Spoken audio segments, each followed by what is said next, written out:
Thank you, Logan. I'm hoping you can hear me right. And let me know. I'm going to share my screen and please let me know if you see You're it. good.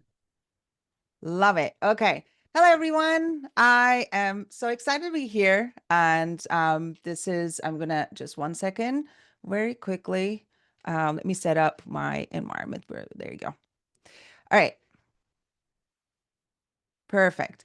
So, welcome. And so I'm very excited about this workshop because a couple of weeks ago we announced our public beta for Duo Agent platform, and we are going to show that to you today. It's kind of like changing the game, and it makes me very excited because I'm very passionate about AI. You're going to see throughout the presentation and hands-on workshop, I wake up, sleep, talk about AI, even over the weekends with my husband just like any other people in the call, very likely. So I am sure that most of you, if you're over here, you're using a bunch of like maybe AI tools, you're working with AI agents every day. Some of you are vibe coding and you're loving that the tools are keep getting better, LLMs are getting better. You generate more and more codes. You're faster than ever. Maybe you're feeling like that. Why am I here to tell you like about another AI tool, right? So let me ask you this question, and then we are going to talk about whys. You're coding faster, maybe, but do you actually ship secure software faster? If I ask you that question, because what I'm seeing with the teams coding and producing a lot of software, that the code like never before. Now, what I'm seeing that releases are still slow. So what we are doing with GitLabs, we are tackling this problem and what it means for actually getting your software out the door faster.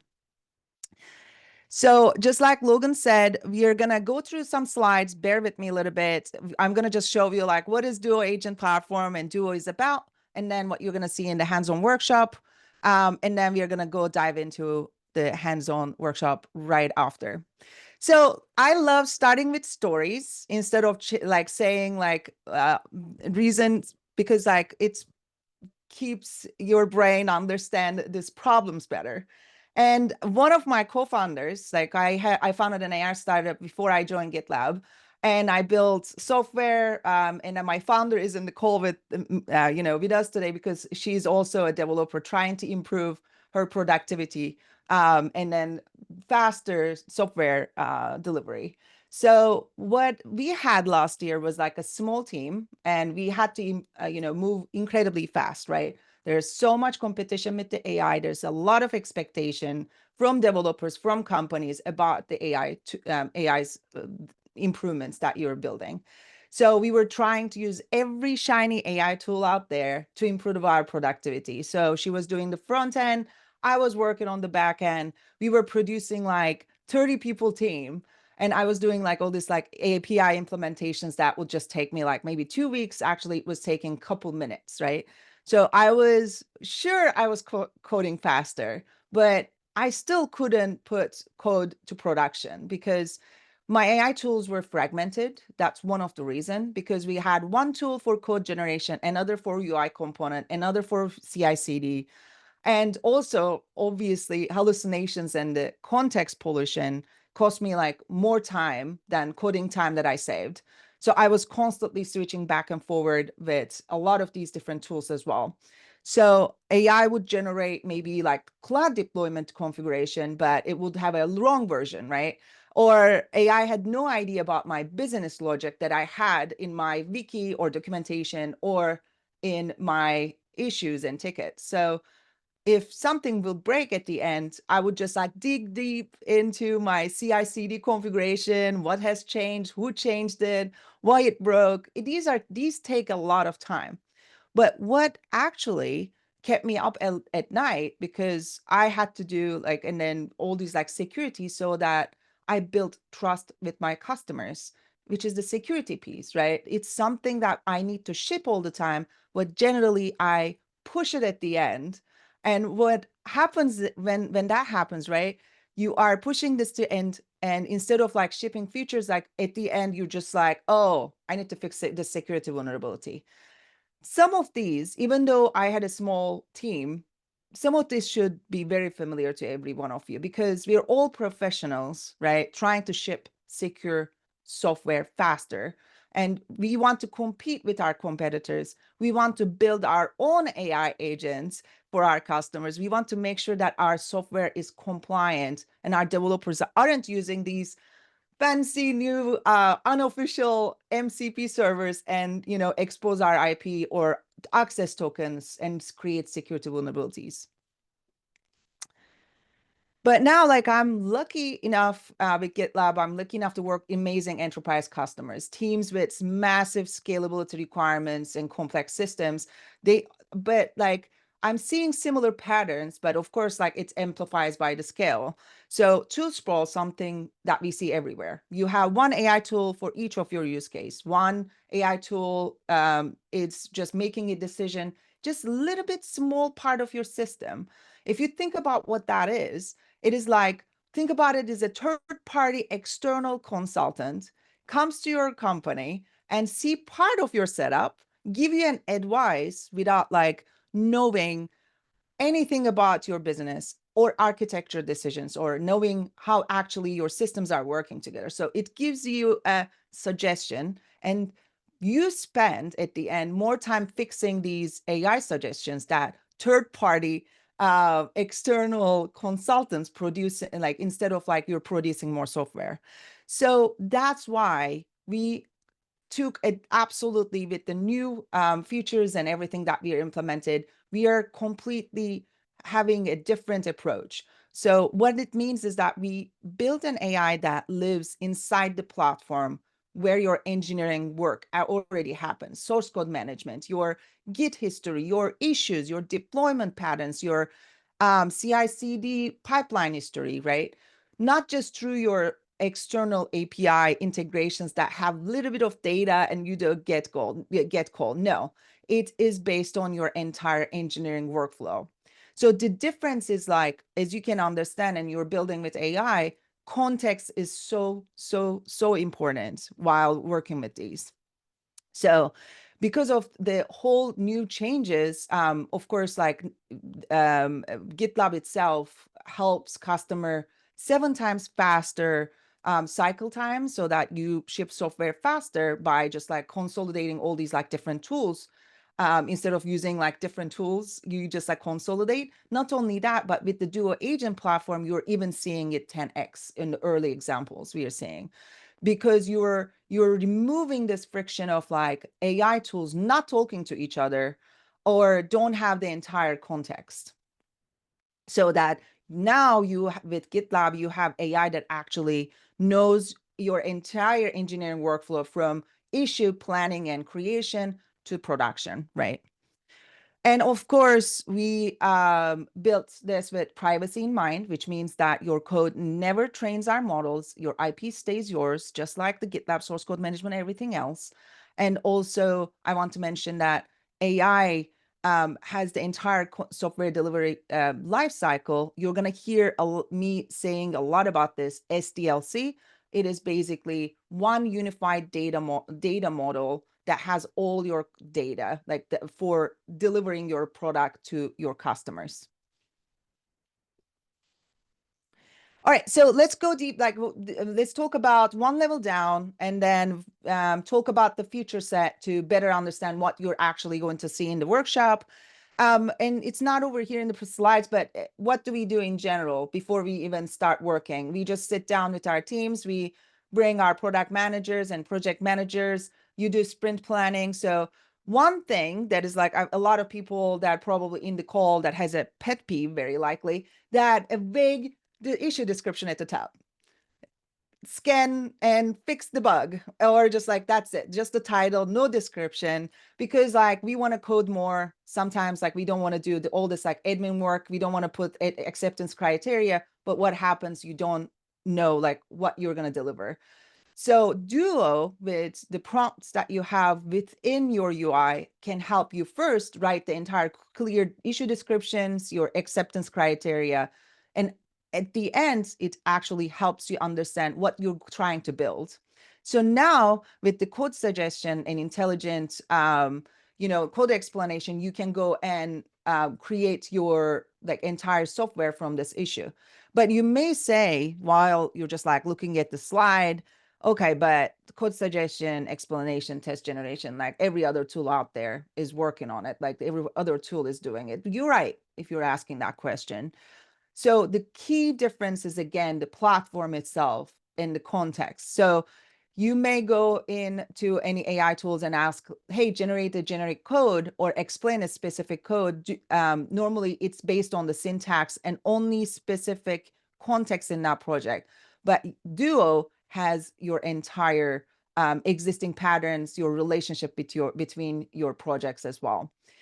The other, so you built your code, you generated your code with Duo, you created your issue. Now you want to create a merge request.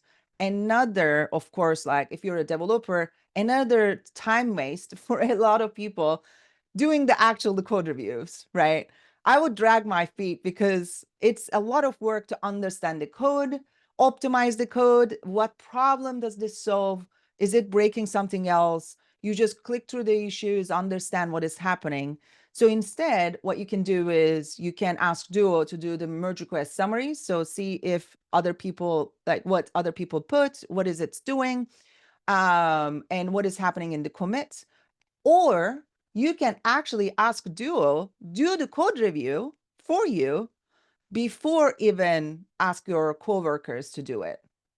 It saves a lot of time so that you can fix firsthand what working with your, he's like a senior engineer. You can just like sit down and fix the issues and then assign it to your coworkers to do the last work.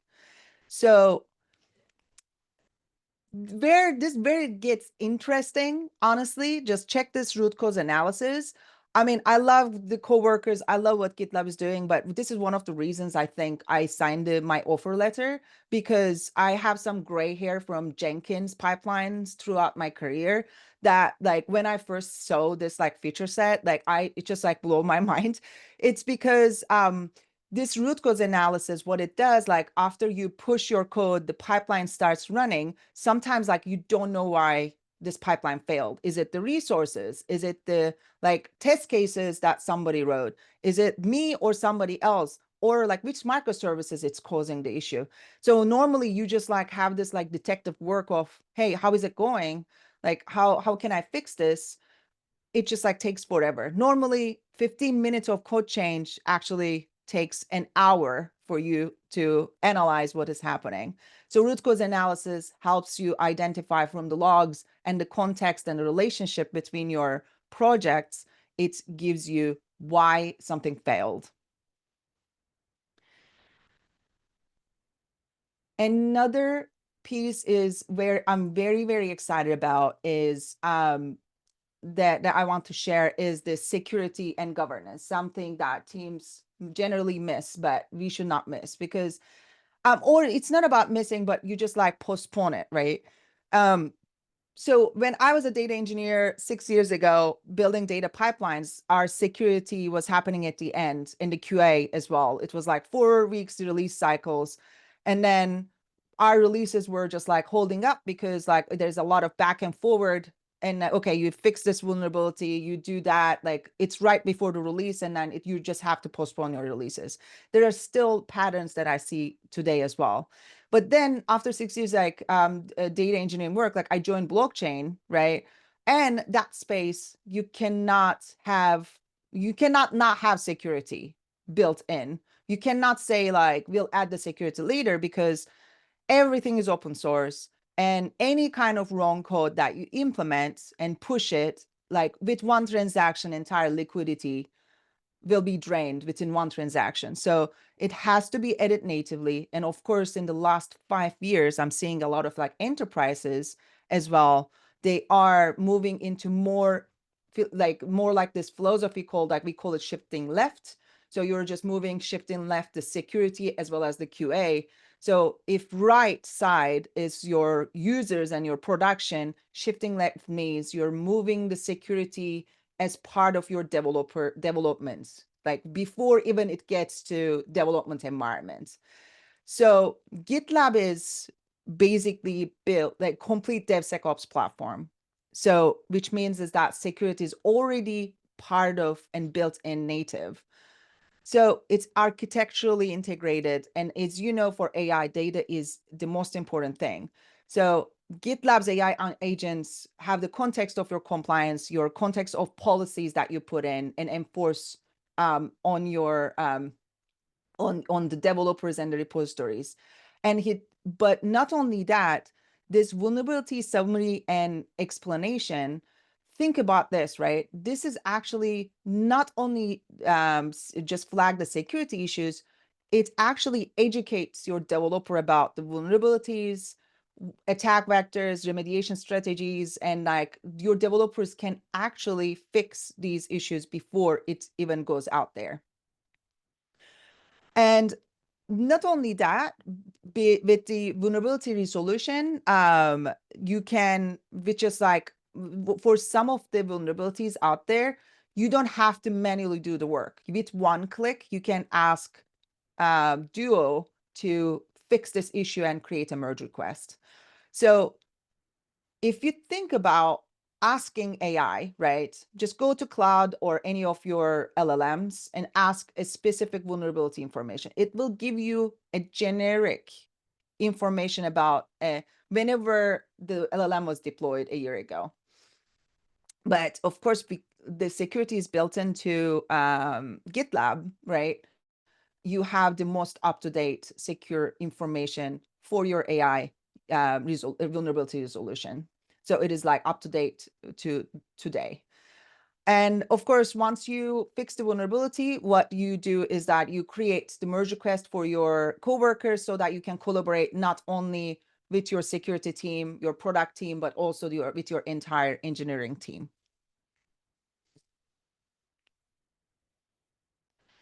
So for this slide, I want to use another analogy because basically this slide is like explains how GitLab Duo is basically model agnostic.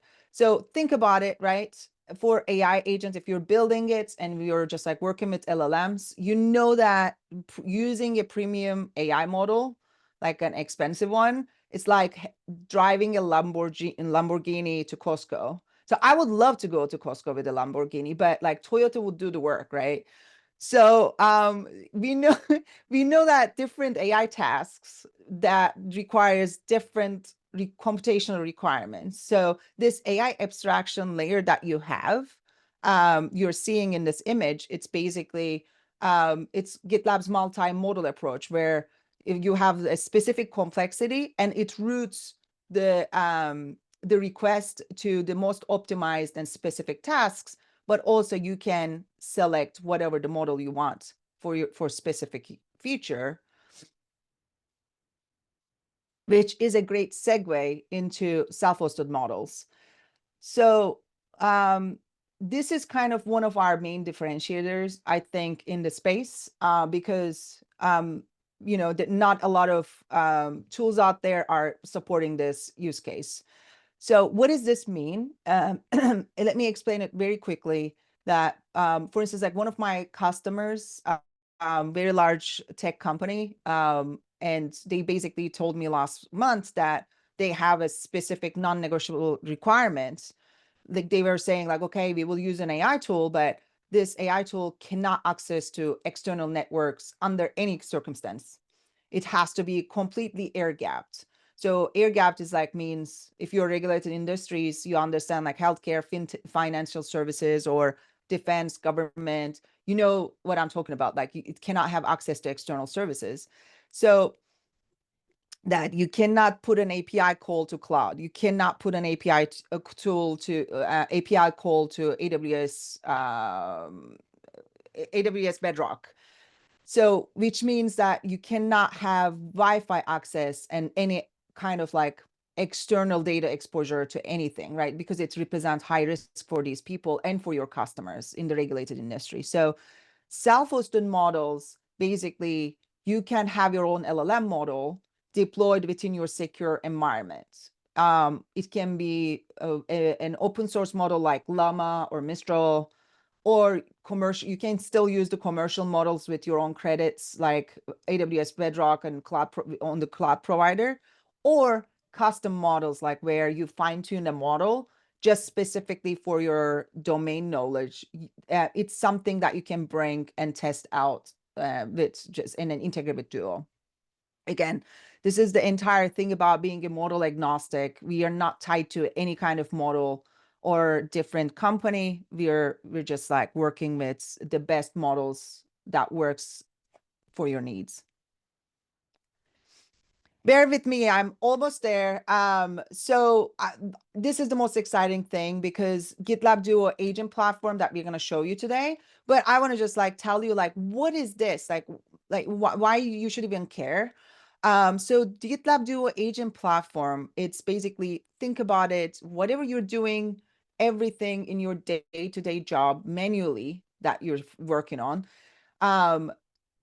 you can put this work into a single platform, and that contains this umbrella of multiple AI agents, and it's working together in parallel. And then it's basically autonomously perform tasks for you. And also you can fully customize all these AI agents in the future for your organization's needs. So it's kind of like, I always just think about it this, the autonomous agents mean like, a simple chat would be, hey, tell me the airlines that go to Vegas. It just gives you a result. A chat is that, but autonomous, it's kind of like, oh, here's my credit card, go purchase my flight, the cheapest one. So those AI agents finds the best flight and purchase it for you, right? So think about it that way. The multiple AI agents get you wherever you're going. But why you need GitLab as a partner? I always just think our customers as our partners, because we have one goal: delivering secure software, right? But why do you care? What is this SDLC I'm talking about, software delivery lifecycle? What is unified model? What's in it for you? Like, why you should even care about this? I'll tell you what it is, right? Like, if you deal with AI, you probably used AI, and while chatting with AI, you probably had a lot of hallucinations.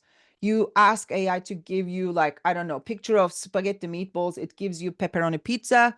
And more realistic one is in this sense, right? You have a monorepo, and you ask AI to give you a specific explanation for the service, and it doesn't do a good job because it cannot process the context. So we are here to change that.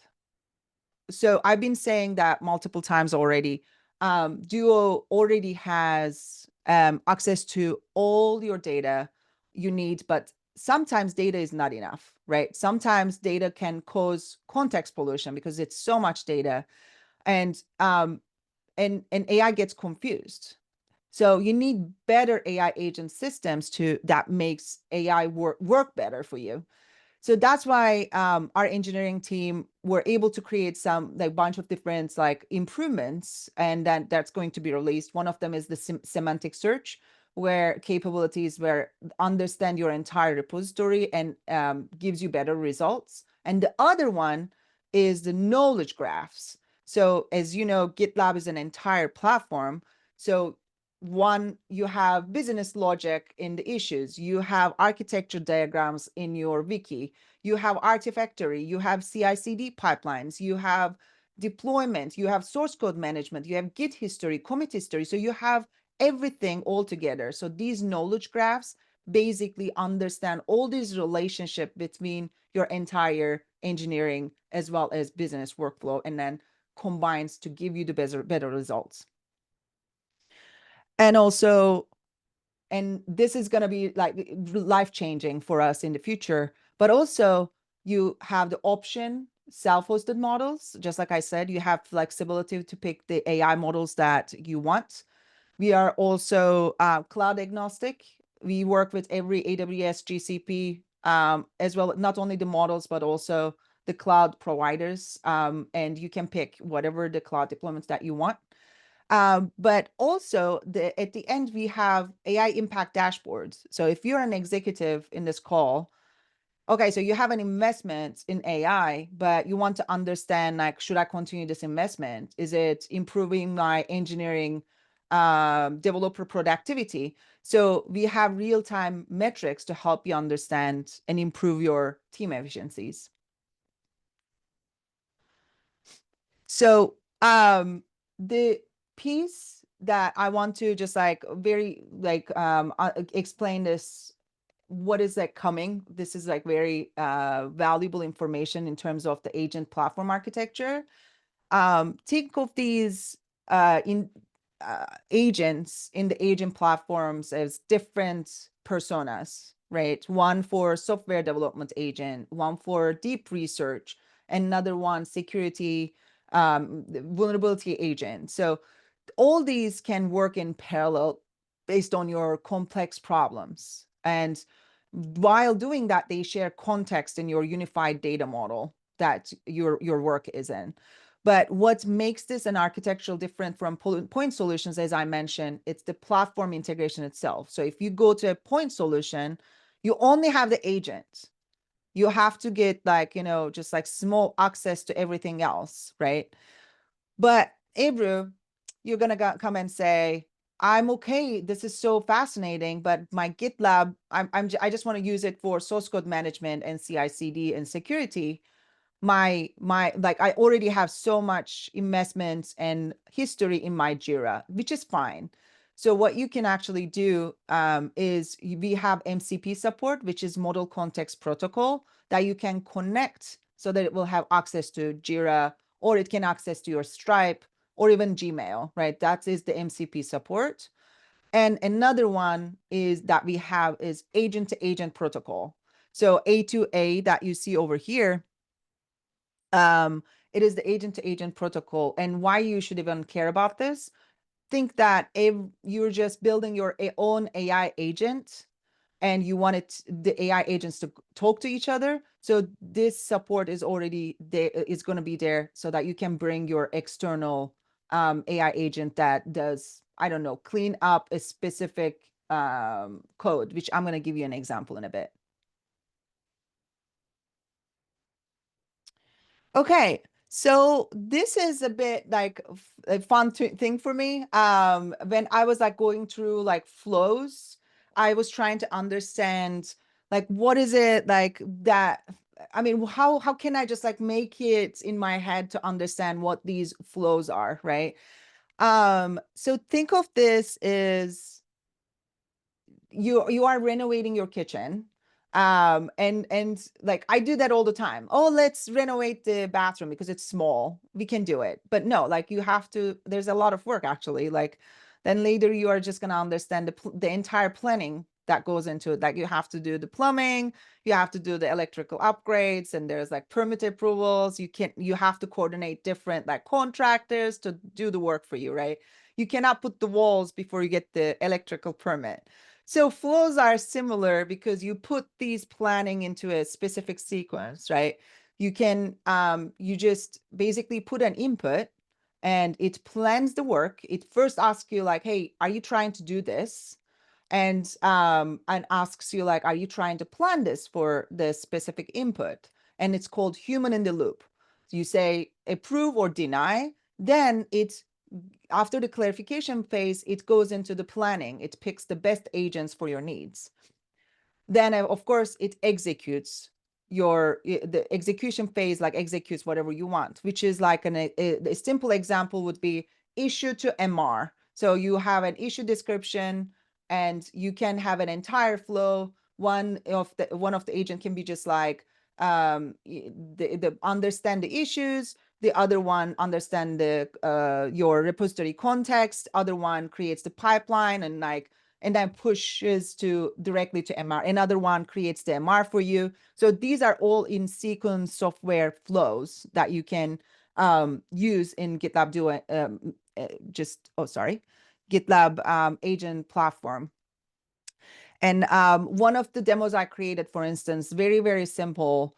I didn't even know that it would work, but I created an MR and I just said like, hey, I changed like whatever diff that you're seeing in this MR assigned to correct team based on what you're seeing in the history of all the MRs. And it understood, oh, you changed the SQL file, let me assign it to database team. And it created the merge request by assigning the right team for you. So these are the interesting things that you can do with these flows. And then you can orchestrate different, like you can be creative, and it does the complicated tasks. So we talked about what we have, and then let me give you a spoiler alert to what you're going to have, which within like Q3 and Q4. It's going to be very fun. And because like I was mentioning that external AI agents that you can bring and what it would look like, and you can customize the AI agents. So what we're going to have soon, which is super exciting. But let me tell you like what problem that is solving. And in my head, I think like these are the things that you can actually use the AI agent catalog for. Yeah, for instance, like if you're an engineer or engineering manager that is in the call, or part of the engineering team, you very likely you built an automation for your needs, right? Like you're doing some kind of manual work, you create customization script to do your job day to day. But what happens when like, or just like now, like you want to use the AI agents, right, to do the job. So like you're building your AI agents, and then where is this gonna go? Yeah, it's somewhere in the documentation. Hopefully you will find things. What if I tell you you can create these AI catalogs and share with your team internally? Like it's because so that like it's always there. And this is going to be launching in public beta, and you can have custom login in AI agents and flows. And this is an example, right? So for instance, you have a feature flag and in your code comment and say that remove this code after version 20. Like sometimes we do these kind of code removal operations. Sometimes you assign an engineer to do the manually cleanup after version 20, or maybe you automated this entire process with your AI agents. Well, now with these customizations and flows, you can actually search and you can use the search and replace flow and set it up specifically for your needs and add your AI into your AI catalog and share with your team internally. It's kind of like you can have your triggers, and you can have your specific agent nodes in specific order that will just like work and give you the result that you want. It's like a complex requirement in like built into a specific AI agent. All right, this is the final, and then we're gonna start. Thank you so much for bearing with me. And then we're gonna kick off the workshop right after this slide. Let's wrap up why there are like 7 reasons to build Duo agent platform. Yeah, is I can just like mentioned before, you're not building fast, but also shipping fast. And then you can build also the AI agents that you want and flows that you want to use it for your day-to-day software delivery operations. And also you can choose your models that you want to use, or you can bring your own self-hosted model. There's like, you don't have to run your own infrastructure for these. You can do built-in, like you have the built-in compute for all these AI agents that you're just like having. If you're just using external tools like Playwright or Gmail, or tools like Cloud Code, and any other ones, you can actually with MCP endpoints plug it in to the flows and agents. And the other one is you can trigger these AI agents with the software delivery lifecycle event, something like, oh, you have a broken pipeline, trigger a specific agent to fix the pipeline and open an MR request. Or you have observability, security, and compliance dashboard so that you can actually see which agent is doing which work and which actions on your behalf. And also, the GitLab Duo agent platform is available within your IDE. It is like VS Code. It's an extension that you can use, or in UI, which is like I love using. In the web UI, you can just like day to day, I go, instead of asking questions to engineers, like I just go in and do research myself, and it's just super, super effective to understand what is actually happening in the code base. And you can even mention Duo within the comments and everywhere else, help you with your day-to-day operations, just like a senior developer. All right. So I know that I talk so much. I'm going to just stop very quickly, and then we are going to dive into the hands-on exercise. So let me stop sharing my screen and going to start sharing it again.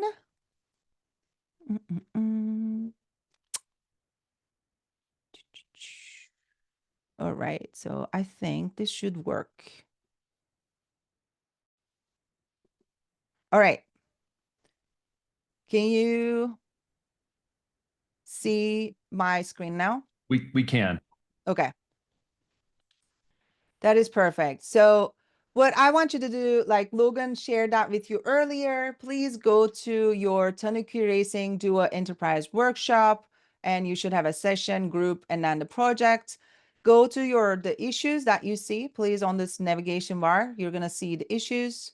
And please click on this first issue that you see. If you don't see, please let us know. So what we are going to do here, let me expand this very quickly. That is perfect. So what we're going to do is like, we're going to put this side by side. This is how I love working. So I'm going to just duplicate this. You can duplicate it as a separate window. And I'm going to duplicate. And then what I'm going to do is like, I'm going to put this as a new tab side by side. Okay, what I want you to do is that on the left side, make sure that you have the issues, and on the right side, please click on the Tanuki Racing Duo Enterprise Workshop. I want to see your project like this, okay? Or anywhere, honestly, but we'll see how it goes. So what we're gonna do is that on the left side, we're gonna follow along with the workshop. I'm gonna give you 15-20 seconds so that you have this side-by-side look, and click on this Duo agentic chat that you should see on the right top. You're also gonna see this agentic mode beta over here. Make sure that it is blue and it's toggle. And if you have all that side by side, either with a window or with or with two tabs or two different screens, whatever works for best for you. Like I like doing this one for presentation.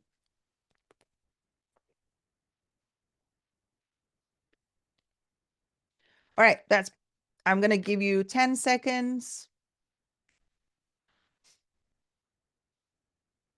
And we're gonna just kick off right away. So before asking questions, let's go ahead and assign this ticket to yourself. This is like if you work with Monday or any other project, like maybe you use Notion or Jira. As I mentioned earlier, GitLab has its own planning just built in, and now you can see it under planning issues, issue boards. Like this is where you just like put your sprints and wiki and iterations and everything and all the requirements. So what I want you to do, it's like assign this ticket to yourself, and let's give it a go. Okay, so keep in mind that Duo Agentic Chat is in beta. So if there's, just like Logan said, if there's something wrong, just come back to it. We're gonna make it better, and GA is gonna be perfect, right? But for now, like just bear with us because it's beta, but it does a decent job. Okay, so let's do after you assign this ticket, let's open the agentic chat. Again, I'm going to show it to you right at the top, GitLab Duo chat. Let's go ahead and click one of these pre-written prompts. And I'm just like, I just clicked on it. What makes a good acceptance criteria? It just basically goes through that information for me, but also you can ask a specific pipeline information that you can just like ask. And there are like many prompts that we are gonna try. But if you want to actually clear this session out, so you can always write, let me just like show it over here. You can always write clear and enter, and it just clears your session. And now you can start again. You can ask best code review best practices, or even ask GitLab specific questions to your AI agent. Okay, so what we're gonna do is that I don't want to write the prompts. So what you can do is that you're gonna see this copy to clipboard over here that you can see. So just copy this prompt directly into the agentic chat so that you can save time, right? All right, so what I want to do is that's what I was just saying. Like I mostly go to big monorepo projects, and I always ask questions to big projects and understand it, right? So I don't know anything about this Tanuki racing. So I want to copy this prompt, come over here, and I'm going to say, analyze this project structure and suggest improvements for maintainability and scalability. So it does, I'm going to fire it up. I wanted to understand the entire project in the web. If you're just dealing with IDE, like you don't even need to go and install anything. Like everything is already in your day-to-day operations. What you're seeing over here on the right, let me just like open it up a little bit bigger. So it's analyzing this project in detail. It goes through, like this is a Ruby project. It goes through all the files and the routes and analyzes where you can do improvements. It checks your README and do a deep dive into details of how to improve and scale this project. Let's give it a couple seconds.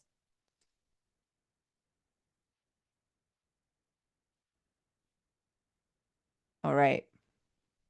It's still doing. It's just like, because it's Logan, you just created a great big project so that you can understand like what I was talking about, right? Like it doesn't it's not only a simple like one file, the context window. It just actually goes through this entire repository and then prints out the entire structure.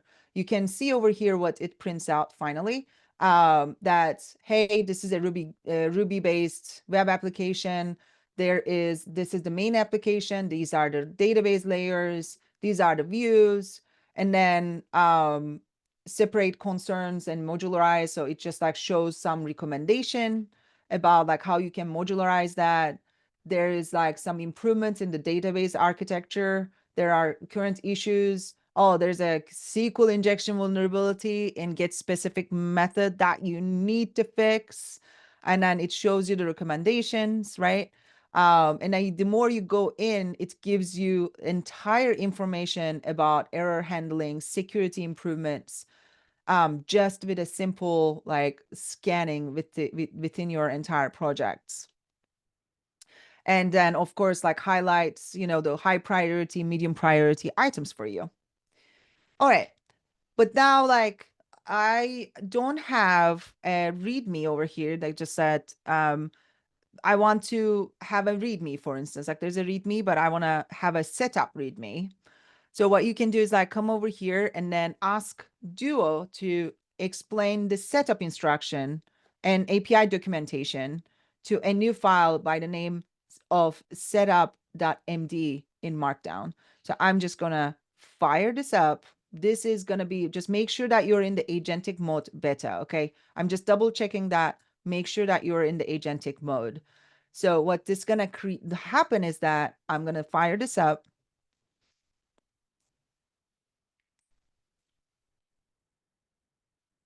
And what it's doing, it's going to analyze the APIs. It's going to analyze the setup instructions, and then it's going to create a comprehensive project documentation so that it's like within one click, you don't even need to have another tool or IDE or do anything within like even your product managers that don't want to develop or install anything by themselves. They can come in over here and provide this project documentations themselves.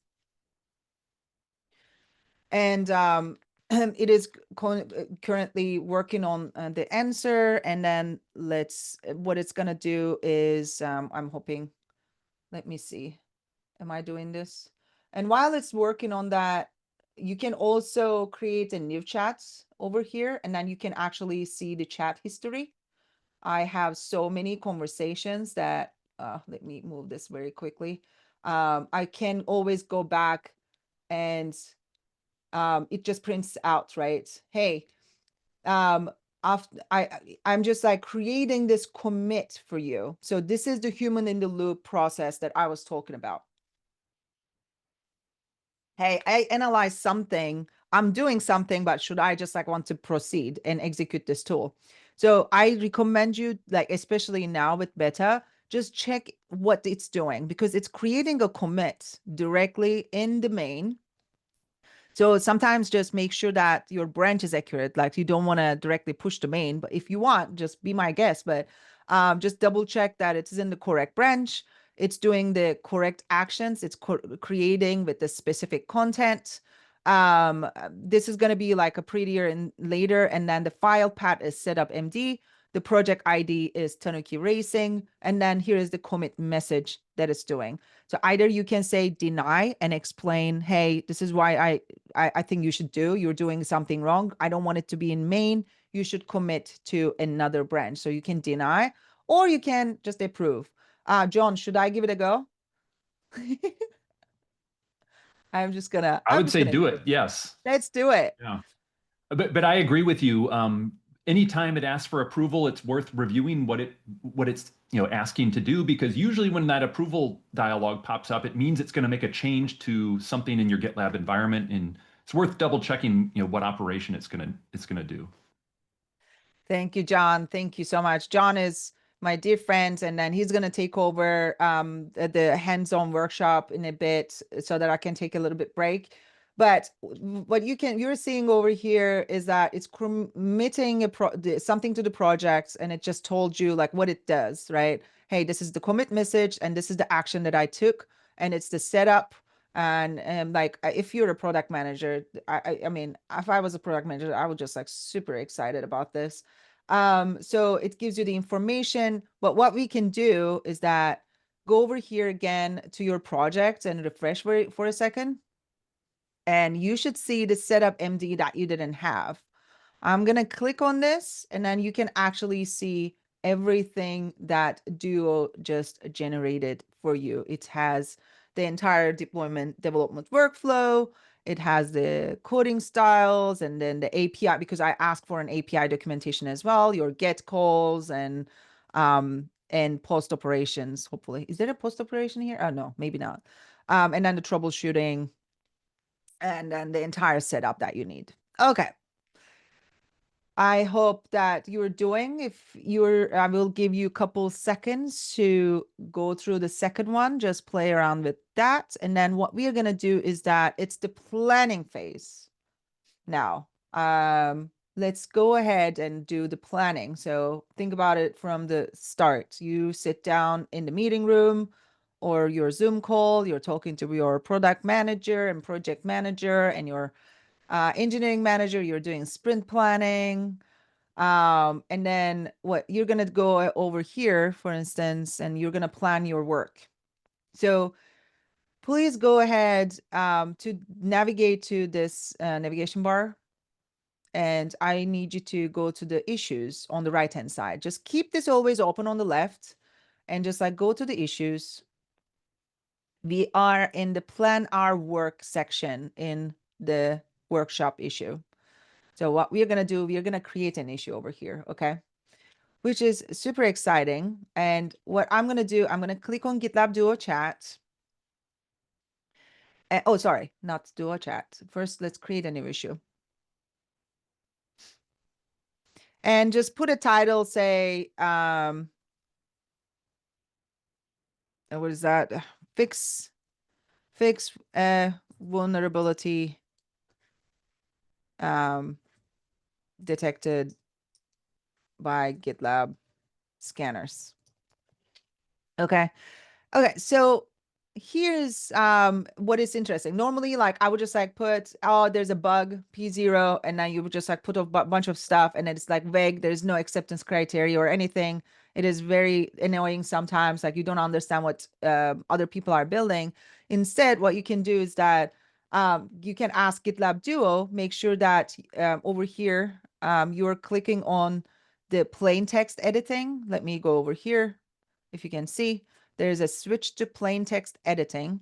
Please make sure that you click on that. I'm going to click on that, and you're going to see a Tanuki GitLab Duo over here. So this Tanuki is our logo. It looks like a fox, I think, a little bit. So what you can do is you can click on the GitLab Duo and generate issue description.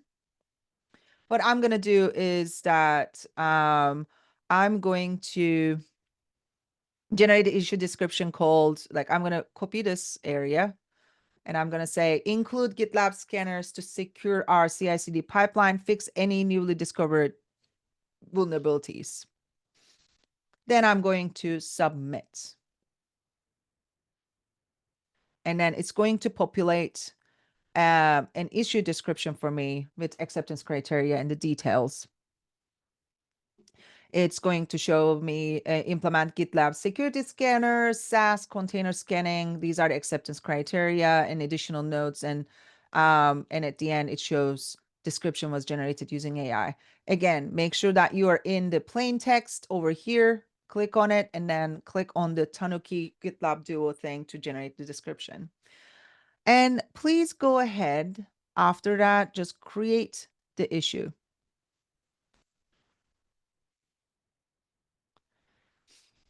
All right, so now we are in this, we are done with the generate issue description piece on the left side. And now we are going to work on AI-powered issue management. So that how you can do the project management and how you can use the project management agent, right? So there are issue refinement piece. Let's go ahead and after we create that issue, what I want Duo to do, again, make sure that you're in the agentic mode beta toggle. And I'm going to just say, review this issue that I just created and make changes and additional acceptance criteria and tasks that should be included. I'm just going to go ahead and ask the AI agent. Then you're just going to ask, like, why should I do that? Well, if you just generate this issue, you probably say like, oh, that's not going to do it. Like it doesn't have the entire context. And you're right? Like it needs to have your project context. So now with the AI agents, what you can actually do, it goes through your projects and like your issue first. Like, as you can see, it's going to list the issues. It understands your issue in your project that you're actually visualizing right now, and then give you a specific result and what you want to do based on the security scans. So there's a project ID. Please double check. You're updating this issue. The updating issue ID is second one. And these are the description that you're going to updating this specific issue with. I'm going to go and approve this. And if you don't like what you're seeing, just you can deny and tell Duo what he needs to do. And I'm going to approve. This is the human in the loop part. And you are going to see immediately on this issue, I'm going to close it, the new acceptance criterias. And if you don't understand what has changed, please go ahead at the bottom a little bit. Ooh, like it's already a lot, right?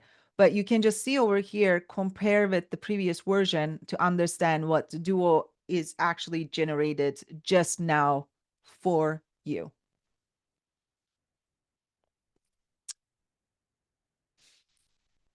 All right, so now we are done with the issue refinements with the agent. Now, based on the security issue, I want to like figure out like what other related issues should I create to ensure like comprehensive security coverage, right? So this is the sprint planning that I want to do. Like there are additional tasks. Like it's never enough. It's one planning is not good enough. So what I'm saying is that based on this security issue, what other related issues should I create? I'm just going to fire this up.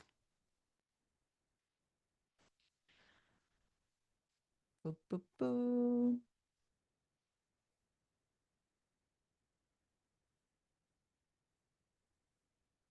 And if you have any issues while doing this, just like ask your questions in the question place. Like I'm seeing some chats going on. Our friends are over here to help you out with your questions. So and it just basically said that, oh, perfect. I see the security issue you're referring to, fixed vulnerability detected, and it's basically analyzing and working on the additional issues. So we updated earlier. Now we are creating brand new issues, right? And you can see over here, it's a new title, description. I just reviewed that what it's doing, and then you're adding also labels, security monitoring and incident response, and you're adding all these GDPR SOC to compliance requirements that you need to do to make it compliant with the security practices. I'm going to approve this.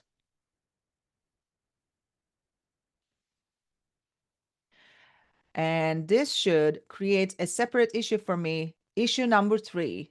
So if you want to see all these issues that you created, just like get out of the Tiny Key Racing, and then I'm going to come over here. I'm going to click on the issues in the navigation bar, and I'm going to see 1, 2, and 3 different issues that we just created with the AI-powered issue management.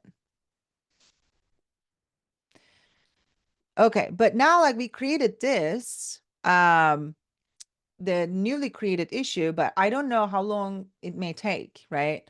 So what I want Duo to do, like you can see over here, I want Duo Chat to estimate the time and complexity required for the security improvement. So if you ask this, what do you think that it's going to do?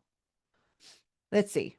Like this is kind of like breaking things into smaller tasks and it's analyzing the issue, but also the project itself, right? So it's analyze the complexity, and it's analyze the like what recommended tasks to break down into smaller manageables issues that can be worked in parallel so that you can have smaller tasks. Again, the more issues you have, the more data it has, it gets better over time because it has better understanding of your engineering team or your issues and everything. So you can actually phase it out your implementation strategy. All right, perfect. We are almost in a break, but I would love to show you something to summarize it. Okay. This is one of the pains that I have, everybody has. There's so much conversation happens. Let me just like wait a little bit, maybe like 10 seconds, and then I'm going to talk about the summary discussion.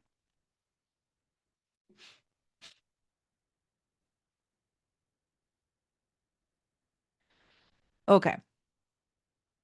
Let me just drink water, give you some time to process. All right. Okay, so this is very similar. What you're going to see now is similar to the summarizing merge request feature I talked about during the presentation slides.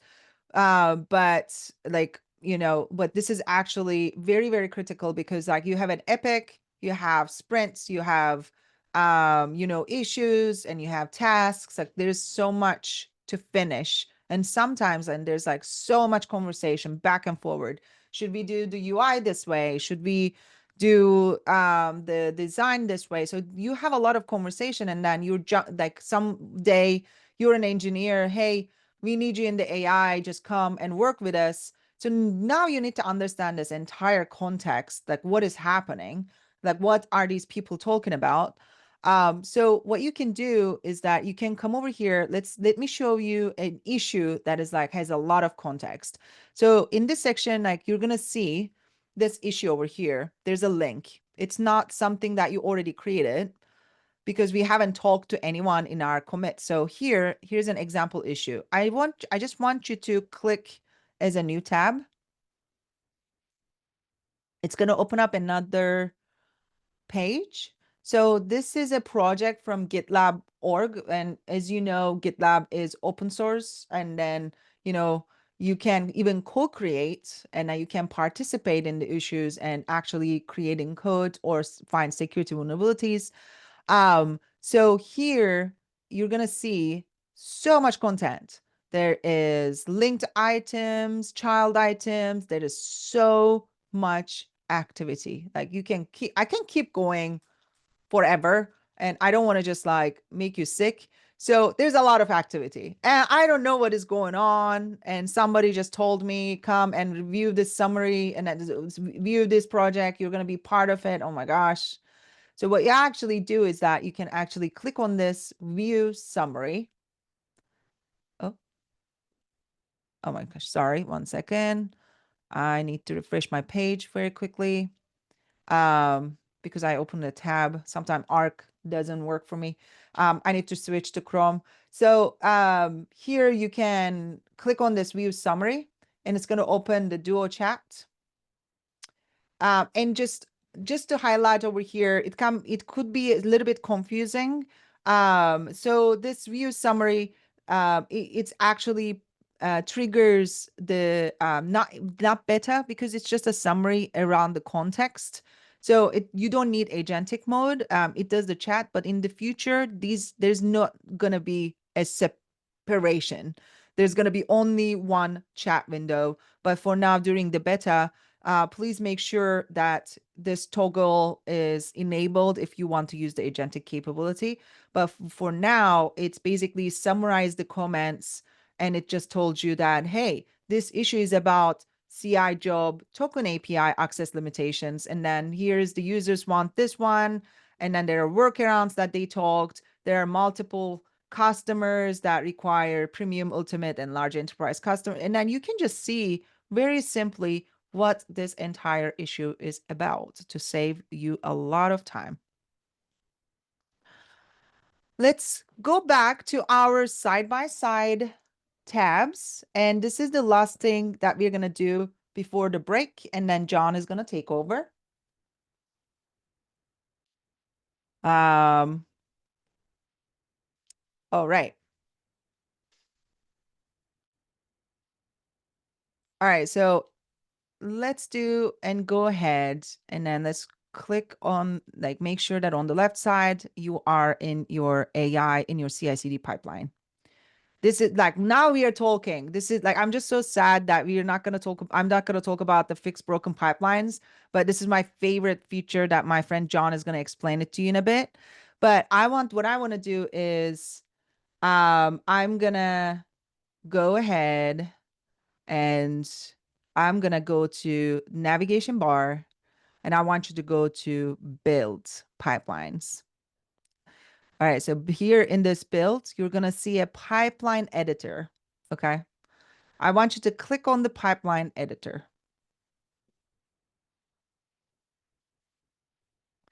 Okay, so there are multiple ways. So this pipeline editor is just like your CI/CD, continuous integration, continuous delivery. If you want to learn about the CI/CD, we have a separate workshop, CI/CD, advanced CI/CD workshop that you can participate to understand and learn the best practices. But here, this is basically your CI/CD pipeline that you're seeing on the right-hand side. And what I want you to do is that I want you to copy this entire thing and replace, okay? I want you to replace this entire pipeline with this YAML file. So if you're asking, like why, like while you're just doing that, let me tell you like why we are using pipeline editor. It's because like I love it because like you can use your GitLab Duo chat to update it. You can use web IDE, the work your workstation in the web. GitLab has native web IDE that you can use. You can use VS Code. You can edit directly the file in the source code management, that you can do anything you want. But the reason we have this pipeline editor, it's because of the like these fancy features that you're going to see at the top. Sometimes when you're building very, very complex pipelines, like children pipelines, downstream pipelines that I don't know, pipelines that are triggered based on the monorepo file changes that you're working on. So this is the pipeline editor that you can actually visualize and see all these tests and security scans that you're implementing. And also it has the pipeline syntax check. So it helps you to create better CI/CD pipelines with the correct syntax, and you can validate, and you can use all these fancy tabs. But at the end, what you're actually doing is committing to your GitLab CI YAML file where your entire CI/CD logic lives.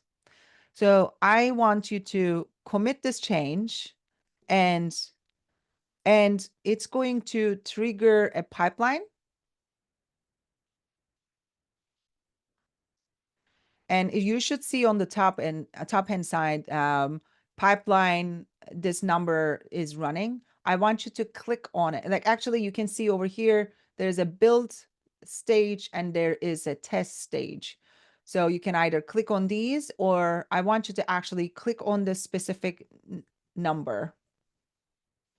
It is going to open up stages and then job dependencies if you want to see all these like container scanning that it starts generating. So what I want you to like, wait until this build is going to run. It's going to fail. And then John is going to walk you through how to do this amazing root cause analysis. And let's give a 5-minute break. And I talk so much. Hope this was good and useful so far. Thank you so much. And then John, please take it from here. Yeah, no, thanks, Ebru. Yeah, I'll take it from here, but let's take a 5-minute break and then Yeah, we'll dive right back in. perfect.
All right. Hey, everybody. Hopefully you can hear me. I'm John. I'm going to pick up where Abru left off. She did a fantastic job. But before I dive in, Logan, did you have something you wanted to interject real quick? Yeah, just from the QA side, we're seeing quite like the error rates pretty high today. So while we work on that on the back end, we do apologize. The best approach we're being told is you can either run reset on your chat window or full clear. Both of those are options, and definitely continue to reach out in the QA section so we can check it out. But to account for some of the issues we're having, we did extend the group until September 15th. So you will have about a month to continue using this group, testing features as they come out. That, of course, will include our upcoming release 18.3, so all the new features within that as well. And I'll say this again at the end of the workshop for anyone that misses it. Thanks, Logan. And that's a very good point. So I'm planning on picking up the hands-on workshop, and we'll start working through some more exercises. But and you're welcome to try to follow along with me. But if you're having problems, or if you'd prefer, you're welcome just to watch, and you can always come back later and do these exercises on your own. So whichever way you'd prefer to go about it. Hopefully, everybody can see my screen. I've got a browser, called Vivaldi, but I have it sort of working in split screen mode, kind of like what Ebru had as well. I've got the instructions that we're following here in a pane on the left, and then I've got my Tanuki Racing Duo Enterprise Workshop. That's a mouthful. I've got that on the right. And I was going to pick up with this fix broken pipeline section over here. And we'll just start working our way down. And this should be fun. We're going to get to work with a lot of very cutting edge AI features. So this should be this will be really neat. There's a lot of Ebru's already showed some things, but we'll get into some more features that I think are very, very cool. And I used to be a software developer, and I wish I had a lot of this available to me back when I was writing code. But so let's dive right in. So fix broken pipelines. So I'm going to, in my project, I'm going to go to the build menu and click on pipelines, and I want to view the pipeline that we just last executed. And you can see up here, the one at the top is the most recent execution of my pipeline, and you'll see that it shows that it failed. If I click on the number here, the number is essentially a unique identifier for each time the pipeline runs.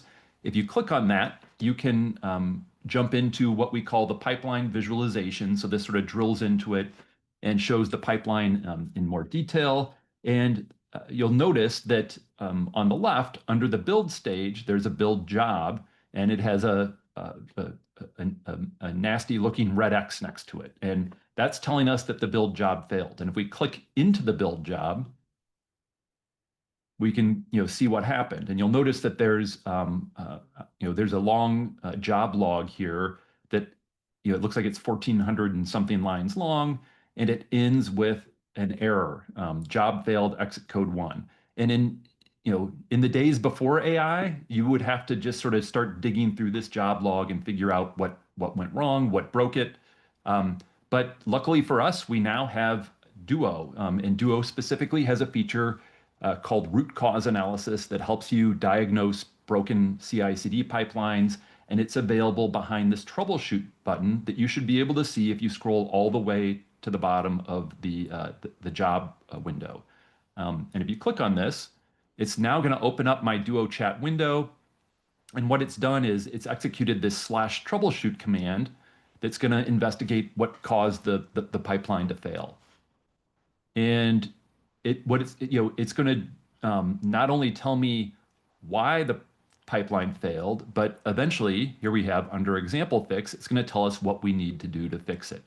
So just want to emphasize that, and I'm sure everybody on the call, we're all probably technically capable of solving these sorts of issues. But boy, is it nice to have AI as an assistant. I used to be a software developer, and I liked writing code, but didn't didn't so much like debugging CI/CD pipelines and probably wasn't the best use of my time. So a feature like this would have been really, really handy back in the day. So I didn't have to waste my time debugging and fixing CI/CD pipelines. But let's see what they want us to do in the instructions. So I'm going to go back over here, and it says, I think we've done number 2. And then it says we do expect the build job to fail, and it did. And then they want us to click the troubleshoot button. We did that. And again, so it's given us the full explanation as to what caused the problem. And then they want us to fix it. So rather than just to keep things simple, rather than implementing the specific fix that was suggested by the root cause analysis feature, we're just and because AI can generate different answers for different people, we want to make sure everybody's implementing the same fix. We're going to change our pipeline, the build job specifically, to use the syntax shown in the in the instructions on the left. So I am going to go back to the build menu, go down to pipeline editor because we need to fix this broken pipeline. And I'm going to scroll down to the build job, which is at the very bottom. You can see it right here. And what I'm going to do is I'm going to copy the build job by clicking this copy to clipboard button in the instructions. And then make sure you have the build job highlighted in the pipeline editor. And I'm going to hit delete and then paste in the version that I got from the instructions. So now what I have here should match what's over in the instructions. And essentially, I think what it's done is it's added the this login command so that we're properly authenticated with the container registry that we're using. So let's see if there's anything else we need to do. No, it says we want to just hit commit changes. So I'm going to hit commit changes at the bottom. And this is going to kick off our pipeline a second time, or it's going to run it again since we broke it. And if I wait a second, you'll see that it now says my pipeline at the top of the screen is running. If I click on the pipeline ID again, we can drill back into it, and you can see it's now executing. Now, this pipeline, now that we hopefully have fixed the build job, this could take a few minutes. So we're gonna sort of occupy ourselves with some other exercises for a few minutes while we wait for this to complete. So I'm going to keep going with the instructions here on the left, and we're going to move on to the part that's titled CI/CD pipeline agent. So while your pipeline is running, we want to use Duo Chat to learn about the future enhancements we can make to our pipeline. So this is going to be pretty cool. So Ebru showed how we can use the agentic features in GitLab to do things like generate documentation. We created that setup.md file. But what's really, really cool and unique about GitLab is it's not just about generating files and code, although it's capable of that too. But as we saw earlier, you can have it interact with issues and your agile planning capabilities as well. GitLab is a platform for your full software development lifecycle. So that's what's sort of unique about it from an AI perspective with these agentic tools. You're able to have AI help you with all aspects of the SDLC, not just with coding. So in this case, we're going to see if we can get AI to help us with our pipeline. And so what I'm going to do is I'm going to open GitLab Duo Chat. And one thing I'll try to remind people over and over again because it's easy to forget this, but make sure whenever you're executing commands in Duo Chat to turn on this agentic mode switch. Some of the prompts we're going to be running won't work right if it's not enabled. But I'm going to paste in this prompt. It says, review this CI/CD pipeline configuration and output in chat optimizations for speed and efficiency. So we're going to ask AI, how can we make our pipeline run faster? And let's see what it says.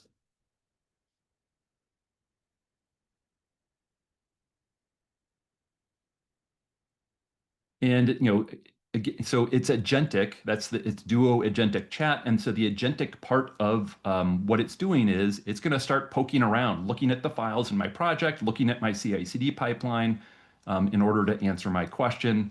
And you'll see that it comes back with a bunch of performance suggestions. And for one, this seems like a pretty clear one. We have debug mode turned on, which is going to slow things down. We have an inefficient Docker process. We have the ability to implement, or we should implement Docker layer caching. So this is very, very cool. So if you have a slow CI/CD pipeline, you can lean on AI to help you, help you figure out ways to run it faster. So it's given us what, 7, 8 different suggestions that we could potentially implement. And by the way, if you wanted to, and we're not going to do this today, but if you want to, especially after the workshop, you could ask Duo Agentic Chat to go make the changes for you to the pipeline. That would be a fun thing to try. But I'm going to keep going. The other question they want us to have it, or the other thing we want to have it asked to do is, let's see, I'll paste it in here.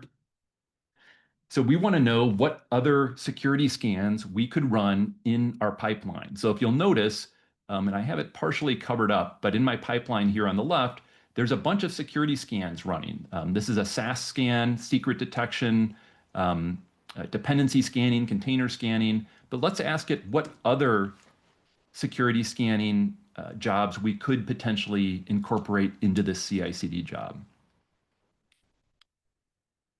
And it's saying, hey, you could be running license compliance scanning, which if you're not familiar, that's a scan that would tell, where if your organization wanted to restrict what sorts of open source licenses you were allowed to use, they could use license scanning for that sort of thing. But there's also infrastructure as code scanning, API security testing, and on and on and on. So again, if you wanted to, for extra credit, I suppose, if you wanted to ask it later, you could have it try to add these for you into your pipeline. So that covers items 1 and 2 over here. And then it says, please move on to the next section before we commit any of the suggestions above while the pipeline still runs. And you can see, by the way, my pipeline is still running. Looks like I might be down to just a few jobs left, but it's still running.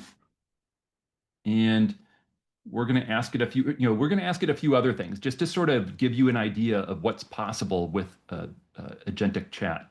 So this time we're going to ask it to review the db.rb file, which is sort of the database layer for this Ruby Sinatra application. So this is essentially a Ruby web application that uses a database, and the database logic exists in the db.rb file. And we're going to ask it to document the database logic in a file called dbdocs.md. So it's going to be a markdown file. So in this case, I'm going to expect it to ask for approval, because in order to create this file, it's going to have to modify my repository. It's going to want to generate a new file and commit it.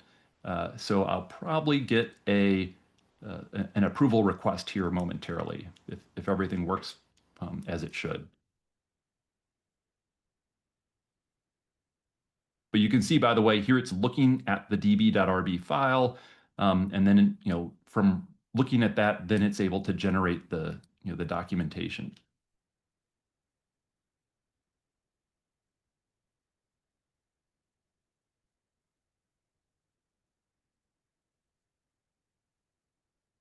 And one other thing while we're waiting for this, you'll notice as we go down, there's a lot of different prompts that the hands-on exercises have us execute. I may cheat a little bit, and we may skip a few of these just because each one takes time to run. And I don't know that we necessarily need to wait for all of these, but I would highly recommend that you do go through these, if not now during the workshop, come back later and definitely execute all of these prompts. But let's see what it's asking for approval. So it wants to it's sort of as we suspected. It wants to create a commit to my repository. It's going to make a commit to the main branch. And it even has it's like a good developer. It added a good commit message. It says add comprehensive database documentation. And then it tells us the file path and the file content. This looks good to me, so I'm going to go ahead and approve it.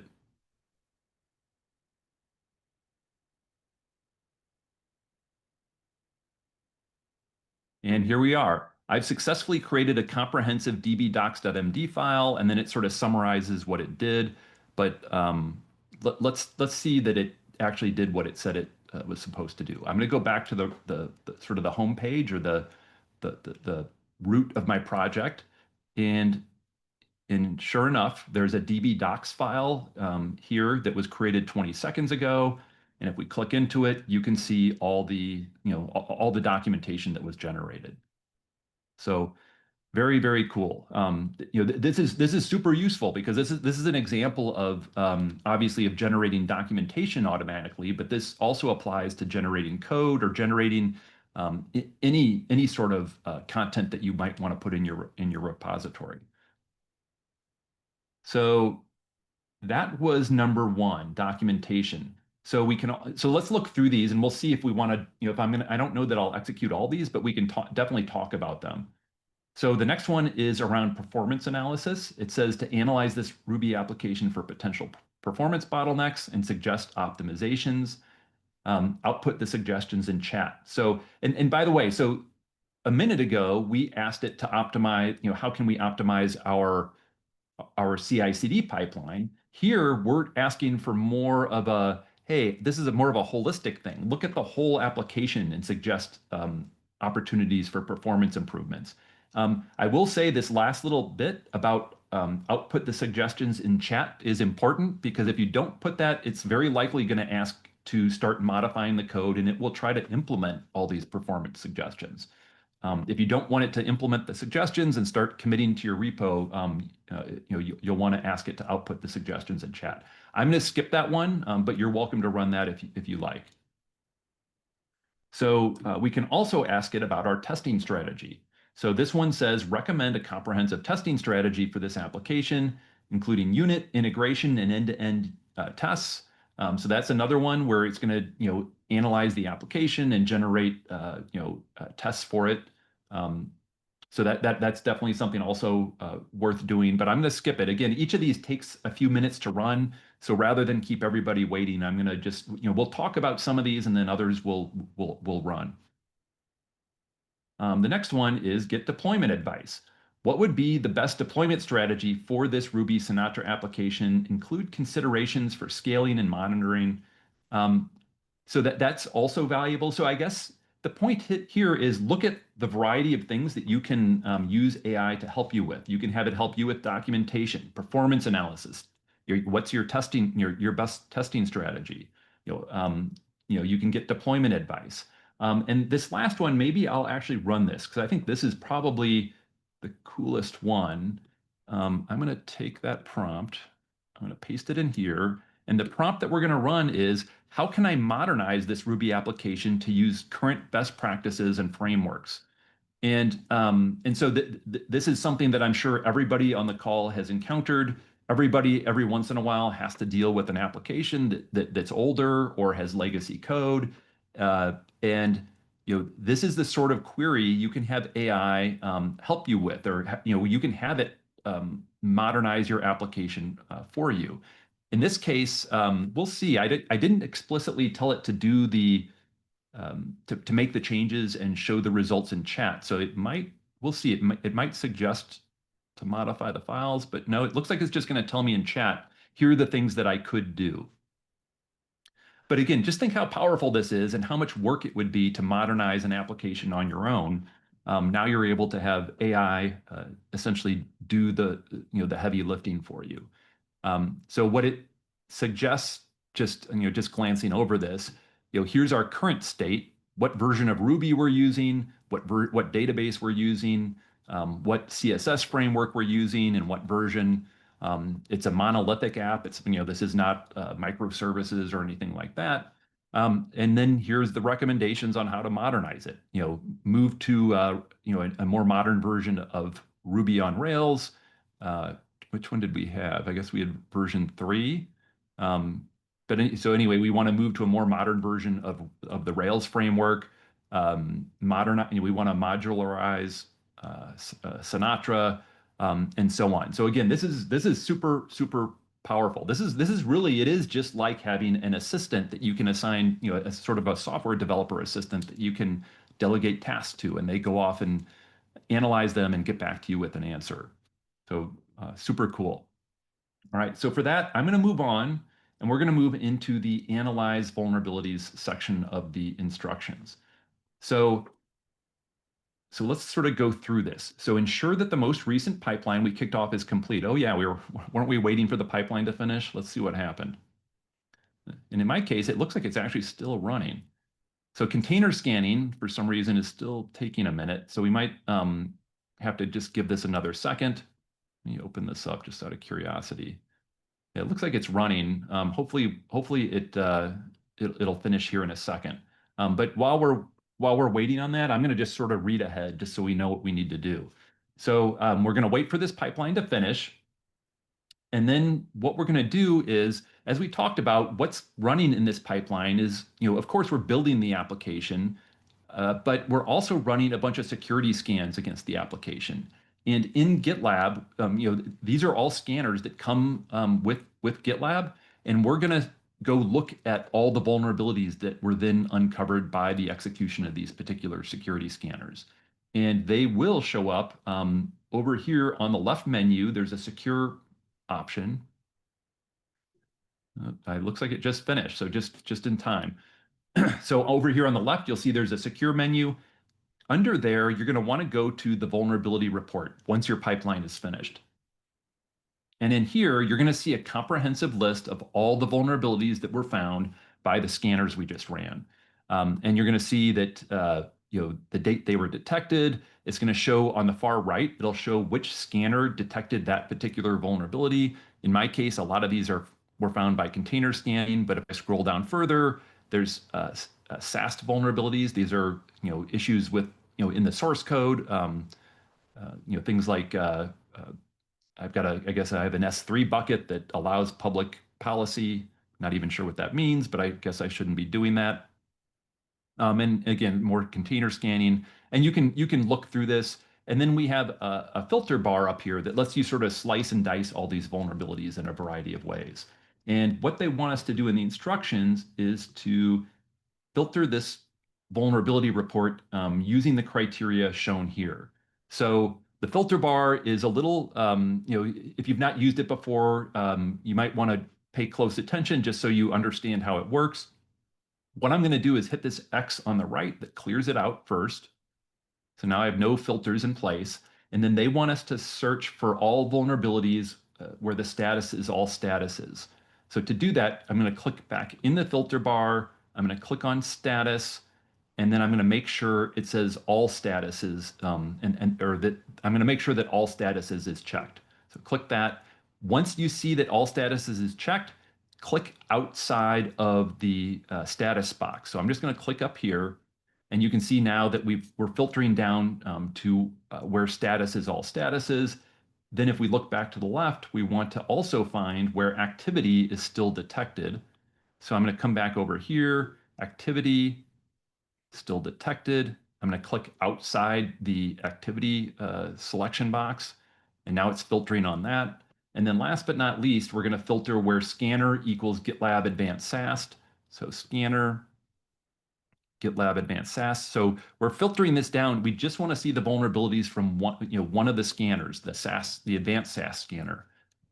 And you can see once you've done that, you should see a total of 3 vulnerabilities that were uncovered by the SAST scanner. And so, okay, so we've done that. Let's see what we're supposed to do next. So we want to click into the use of weak hash vulnerabilities. So that's the first one in my case, and it's probably for most people, it's going to be the one at the top of the list. Click on use of weak hash. And this is where in GitLab, and this is not AI yet, this is just where GitLab's going to report back to you with a bunch of information about this particular vulnerability. You'll see there's a description. There's a secure code example of here's the right way to do this to avoid this vulnerability. Further down, there's a severity information about what scanner uncovered this, and even further down, there's location, and that's where it is. That's the line of code in our application where this vulnerability exists. And again, sort of like what we did with root cause analysis, where we could use this information and try to remediate this vulnerability ourselves. But what fun is that when we have AI to help us with this? So what I'm going to do is I'm going to go to the upper right, and you'll see there's a button that says explain or resolve with AI. And we're going to click on explain with AI. We're going to ask AI how to resolve this particular vulnerability. And you can see it's generating an answer. I'm going to let it finish. And if we scroll back to the top, here we go. What's interesting when you use AI to explain vulnerabilities is GitLab sort of, I sort of think of it as doing two things for you. Number one, it shows you, it gives you a overview of the vulnerability. It even shows you how an attacker could potentially exploit the vulnerability. And then eventually says how to fix it.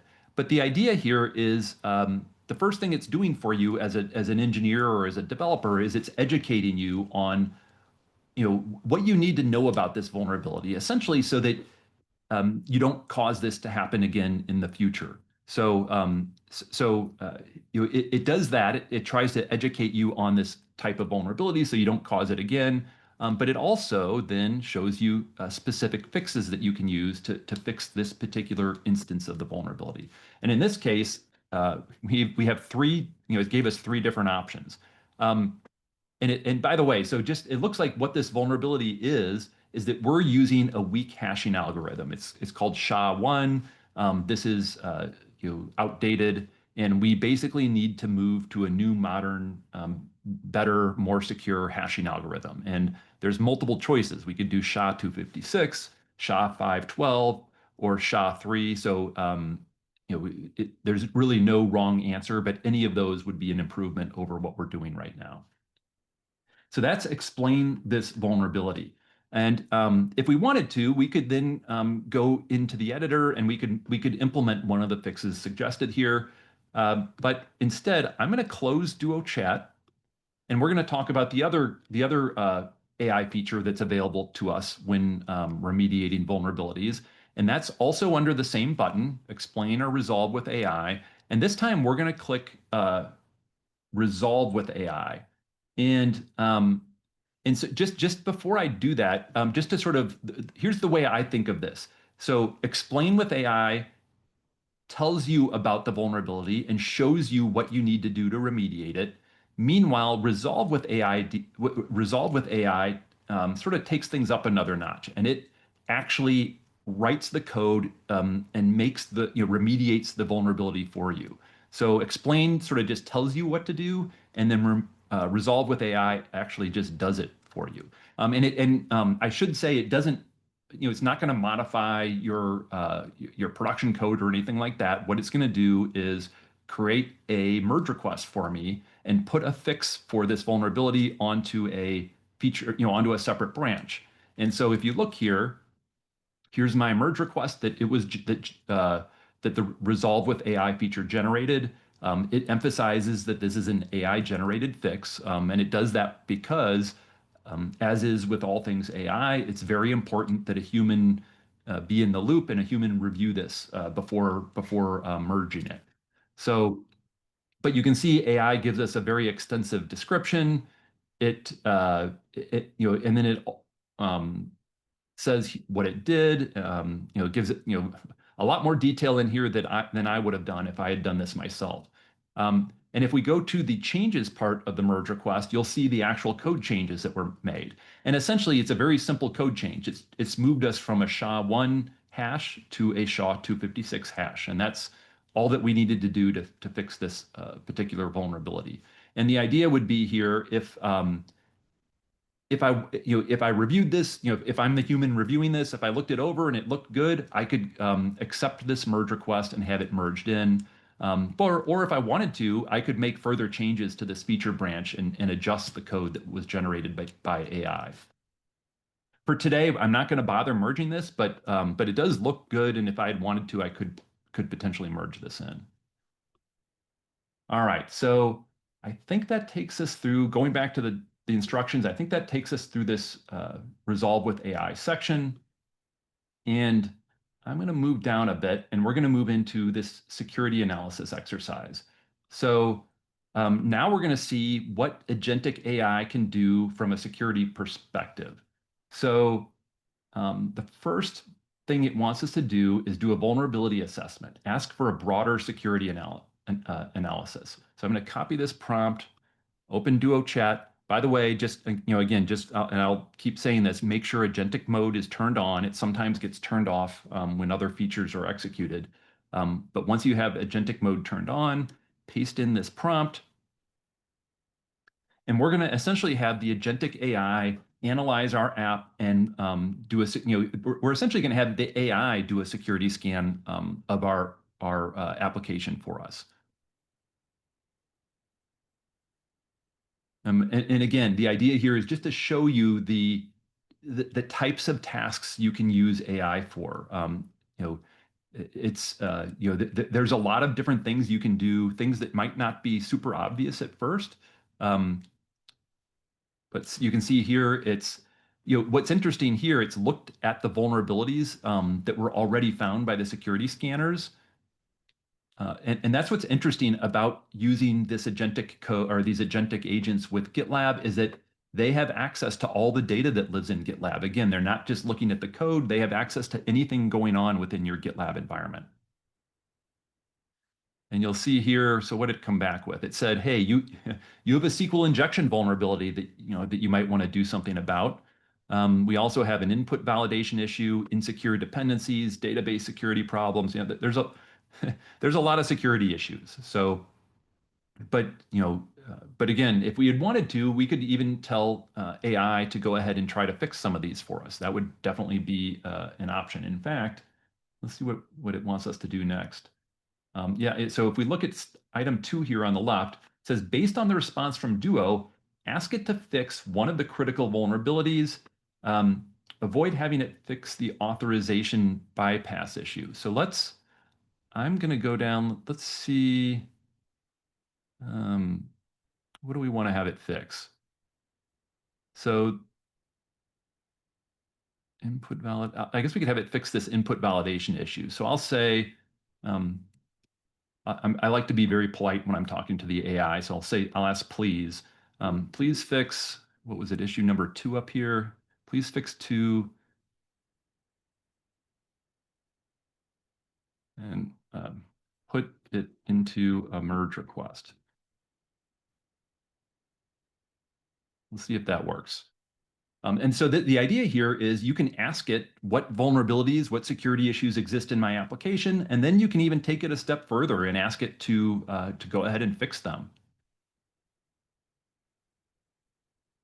And this is another case where it will likely ask me for approval. It's going to because it's going to need to do a few things. It's going to need to create a new branch, a new feature branch. It's going to need to create a merge request, and it's going to need to commit to that feature branch with the fixed code. So I might get multiple approval requests, but let's see what happens.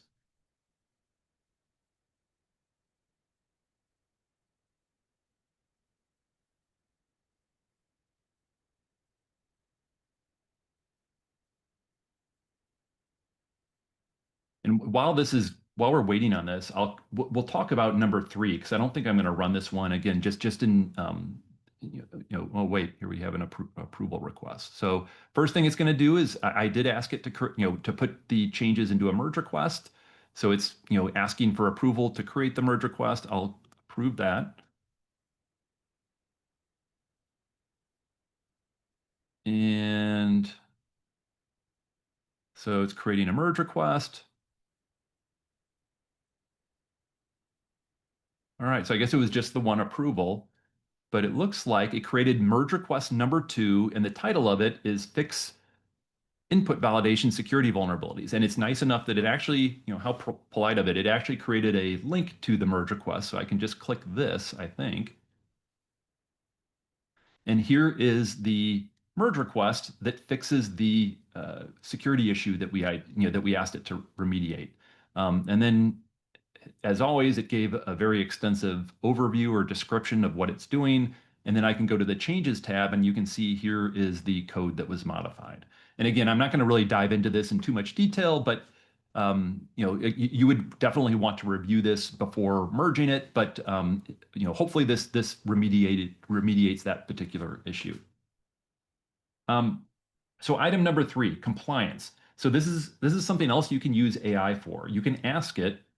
Let's see if we want to actually run this, but you can ask it what security and compliance standards like OWASP, SOC 2, et cetera, should this application meet, and how can I ensure compliance? I think I'm going to skip this just for the sake of time, but just know that this is another sort of query that you could use AI to help you with. If this is, if you needed to, meet certain security standards, this might be something that would be useful to you in your organization for one of your projects. But I'm gonna keep moving. So we're gonna move on to resolve authorization bypass issue with code suggestions. So it looks like they're gonna have us go back to the vulnerability report. So if if you remember, we get there by going to the secure menu on the left and then click on vulnerability report. And we're gonna change the filter criteria one more time. So I'm gonna clear that out. I'm going to set status to all statuses. I'm going to set activity to still detected. And I think we're going to change scanner to GitLab Advanced SAST. And here's all of essentially this is the same criteria that we used earlier. And here's the 3 vulnerabilities that we currently have. And let's see what it asks us to do. So click into the shown authorization bypass vulnerability. So in my case, this is the second one down. Authorization bypass through user-controlled key. And they're going to want us to explain with AI. One thing I should point out that you'll notice with this vulnerability that resolve with AI is not available. And that's just, and I point that out because resolve with AI only works with certain types of vulnerabilities, ones that we've thoroughly tested and that we're pretty confident that it's going to generate the right remediation code for those vulnerabilities. But you're not going to see it available in all cases. But the resolve with AI feature is always being improved and enhanced, and we're adding support for other types of vulnerabilities as time goes by. But we do have the ability to use explain with AI, so I'm going to go ahead and click on that. And it's going to tell us all about this particular vulnerability. And so this is a SQL injection attack. Let me make this a little bigger. And again, it gives us, just like before, we have 3 different options on how to go about fixing this particular issue. So we're supposed to check out how to fix the vulnerability, and essentially, this is right. What it's showing that we need to do is we need to use parameterized queries for our ID value. And that's what will protect us from a SQL injection attack. So that's the sort of fix we need to make. So and it says to please copy this fix locally. So I'm going to just copy option 3. It doesn't matter. Any of the 3 options that are suggested are likely fine. I'm going to copy that to the clipboard. And then we're going to move on to where it says fully understand the problem. So here's what we're going to do. Now we know there's a problem, but let's look into our application. Let's look at the code and see if we can get a better understanding of where this is in the code and what exactly is happening. So to do this, what we want to do is, if you notice, and I'm going to close Duo Chat, if you're still on the screen where it shows the vulnerability, there's a location section that shows where the vulnerability exists in the code. And in my case, and this should be the same for everybody, it's a file called db.rb line 42, and it's in the libtanuki racing folder. And if you click this link, we should jump right to the location where the vulnerability exists. And you can see line 42, this is the line with the problem. And just to show off some of the other AI features that we have in GitLab, one of the things I can do is I could highlight this get specific method that has the vulnerability. And once it's highlighted, you'll notice I get a question mark icon to the left. If I click on this, it's going to, that's the explain my code feature, and it's going to explain the code that I have highlighted. And what's interesting is it explains the code and it recognizes that there's a bug in it. and a security concern. So it's also making me aware of the the SQL injection issue. You can see it talks about it down here. Um, so it's also bringing that to my attention. But just know whenever you're in GitLab and you're looking at code, you can highlight chunks of code, hit the question mark, and it's going to explain the highlighted code to you. So anytime, so if you're looking at something you're not familiar with and you want to have a better understanding, that's super handy. I'm going to jump back and let's see what else we're supposed to do. So I think we've done this. We've pulled up the explain this code feature. And so I think this section we've accomplished. So let's go down to this. Now that we have more context around the authorization bypass vulnerability, because we've had it explained to us, so we have that additional context. Let's go try to fix it and do some development with GitLab code suggestions. Now, so we're going to go fix this sort of the I was going to say by hand, but we're going to sort of do this a little bit the hard way. This is something again where we could likely just paste in the fix that we found, or if the vulnerability was able to be resolved with AI, we could ask AI to generate the fix for us. In this case, we're going to edit the code and make the change ourselves. But we want to do this properly. So we're going to tie all the work around fixing this particular vulnerability. We're going to tie it back to an issue, and we're going to create a merge request. And in the merge request, we're going to actually implement the fix. So they want us to go back to plan issues. So again, on the left side, go to the plan menu, and under that is an option for issues. And you'll see all the issues that exist in your project.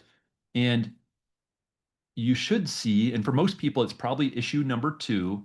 There should be one titled something like Fix a Vulnerability Detected by GitLab Security Scanners. This is something that that you should have created earlier in the workshop. I think it was something that Ebru did. It was one of the first things we did.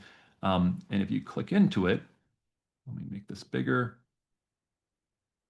You can see, a bunch more detail. To be honest, these details don't matter, but we're going to use this as the issue that we're going to tie our fix that we're going to make to. We're going to tie our fix back to this particular issue. And so the way we do this in GitLab is we're going to create a merge request from this issue. So essentially, the way to think about this is this issue describes a change that needs to be made to the application. And then as a developer, when you're ready to work on it, you create a merge request. And this is going to give you a feature branch where you can do the work to implement this issue. So it's going to even suggest for me a new feature branch. And I'm just going to accept the default or the branch name that it's suggesting. So I'm going to hit create merge request. And here's my merge request. And let me look on the left just to make sure I don't forget anything I'm supposed to do in here. So we clicked create merge request, and then number 4 says on the resulting page, uncheck mark as draft. So I'm going to uncheck this box, leave all the other settings as is, and scroll to the bottom, and then click create merge request. Okay. So now we have a merge request, but we haven't done, if you look at the changes tab, there's no code changes yet. So it's sort of an empty merge request right now. We have not done any work yet. So I assume that's what we're going to be up to next. So they want us to open the web IDE. So if you're not familiar with this, in GitLab, we have a built-in what we call the web IDE. It's a version of Visual Studio Code that runs right within your web browser. And so when you're on this screen with a merge request, you can go up to the code button up here in the upper right. If you pull it down, you'll see that there is an open in web IDE option.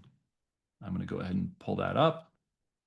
And you'll see it opened up a whole new browser tab for me. This should probably look very familiar to most of you. I'm now in essentially Visual Studio Code. It just happens to be running in my browser, and I can click around and we can pull up files. I have a cursor. I could change things if I wanted to.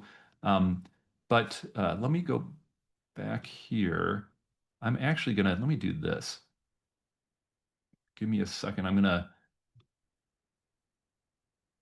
rearrange my screen a little bit so I can look at the instructions while we're doing this. just to make it easier to follow along. All right, so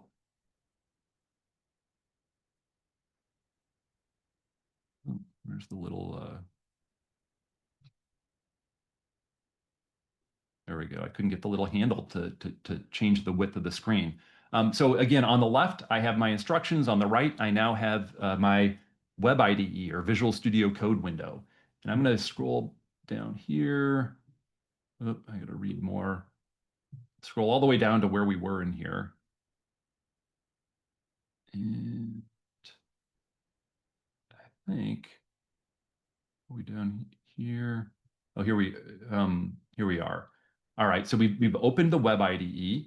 Once in the web IDE, navigate. So it wants us to pull up a specific file to edit, and that file lives under lib Tanuki Racing, and then in there is the database layer, the db.rb file. So that's this file. I just pulled it up. I'm going to rearrange this a little bit just to give us some more room. And it wants us to take a look at the function on line 42. Again, line 42, this should sound familiar. This is the function we were just looking at in the web UI a moment ago. And this is the one with the security vulnerability. And one thing I'll point out real quick is while I'm here in the IDE, I can right-click on highlighted code. And if you go down to, after right-clicking, go to GitLab Duo Chat, you can also say things like explain this code, and it's going to explain the highlighted code. And this is exactly the same sort of feature that we just looked at earlier. It's just available to you when you're in your IDE. And so I'm demonstrating this to you in what I'm calling the web IDE. This is Visual Studio Code, and it is running within your browser. But these capabilities of being able to use GitLab Duo Chat, for example, within the IDE are available in, so if I was using VS Code on my own computer, not within the web browser, if I just installed it locally, I could install the GitLab plugin and get access to all these AI features, and it would work pretty much identically to what you see me doing here. But so they want us to fix the code by replacing the line of code we copied earlier. An example fix is provided below. So just for simplicity, I'm going to take the example fix. I'm going to copy this line, and we're going to replace this line of code with the one I just copied. So I'm going to delete that and paste in the new one. And this is one that now no longer has a SQL injection vulnerability in it. But before we commit this change, we want to do some other things. So let's not commit anything yet. I'm going to move on to the step that says coding with Duo Chat. So for this, using the left-hand navigation menu option still within the web IDE, so we're still staying within this Visual Studio Code, let's click into the left navigation bar Duo Chat AI icon. So I happen to have Duo Chat already pulled up, but let me show you this in case you don't. Over here on the left, I don't know if you call this a nav bar, but the left bar within the IDE, the bottommost icon, if you hover over it, should say GitLab Duo Chat. Go ahead and click on that. And let's see. So they're showing us now what we just went through. So they're showing that how you can highlight code, you can right click, and you can use Duo Chat to explain the selected snippet of code. We've already done that, so I'm not going to bother re-demonstrating that. But it's also showing that we can do other things while we're in here with AI. So I've highlighted this get specific function, and we can do refactorings or basically change the code with AI. So we're going to ask it to refactor that method and add comments to it. Let's see what that does.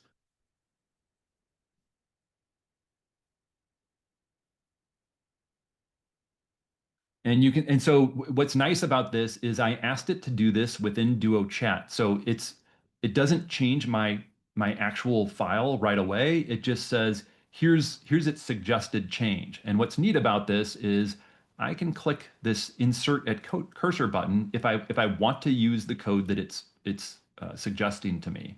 So if I want to take this, I click this, and you can see it just pasted it in here. And it's essentially the same method, but now we have now we're being a good developer and we have comments around this particular method. So that's the refactor. Not only are we able to explain our code, but we can also generate the unit tests right from here as well. So they want us to right-click our same code snippet, hover over the Duo chat icon, and click Generate Tests. So what they're asking is, I'm going to go back over here to the code, highlight this Get Specific, right-click, select GitLab Duo Chat, and then pick Generate Tests. And you can see it's doing some work over here on the left. Let's see what happens.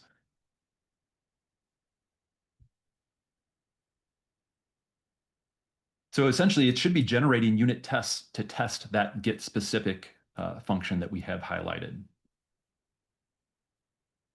And what it'll do is generate a bunch of tests and show it to us in Duo Chat. And then here we go.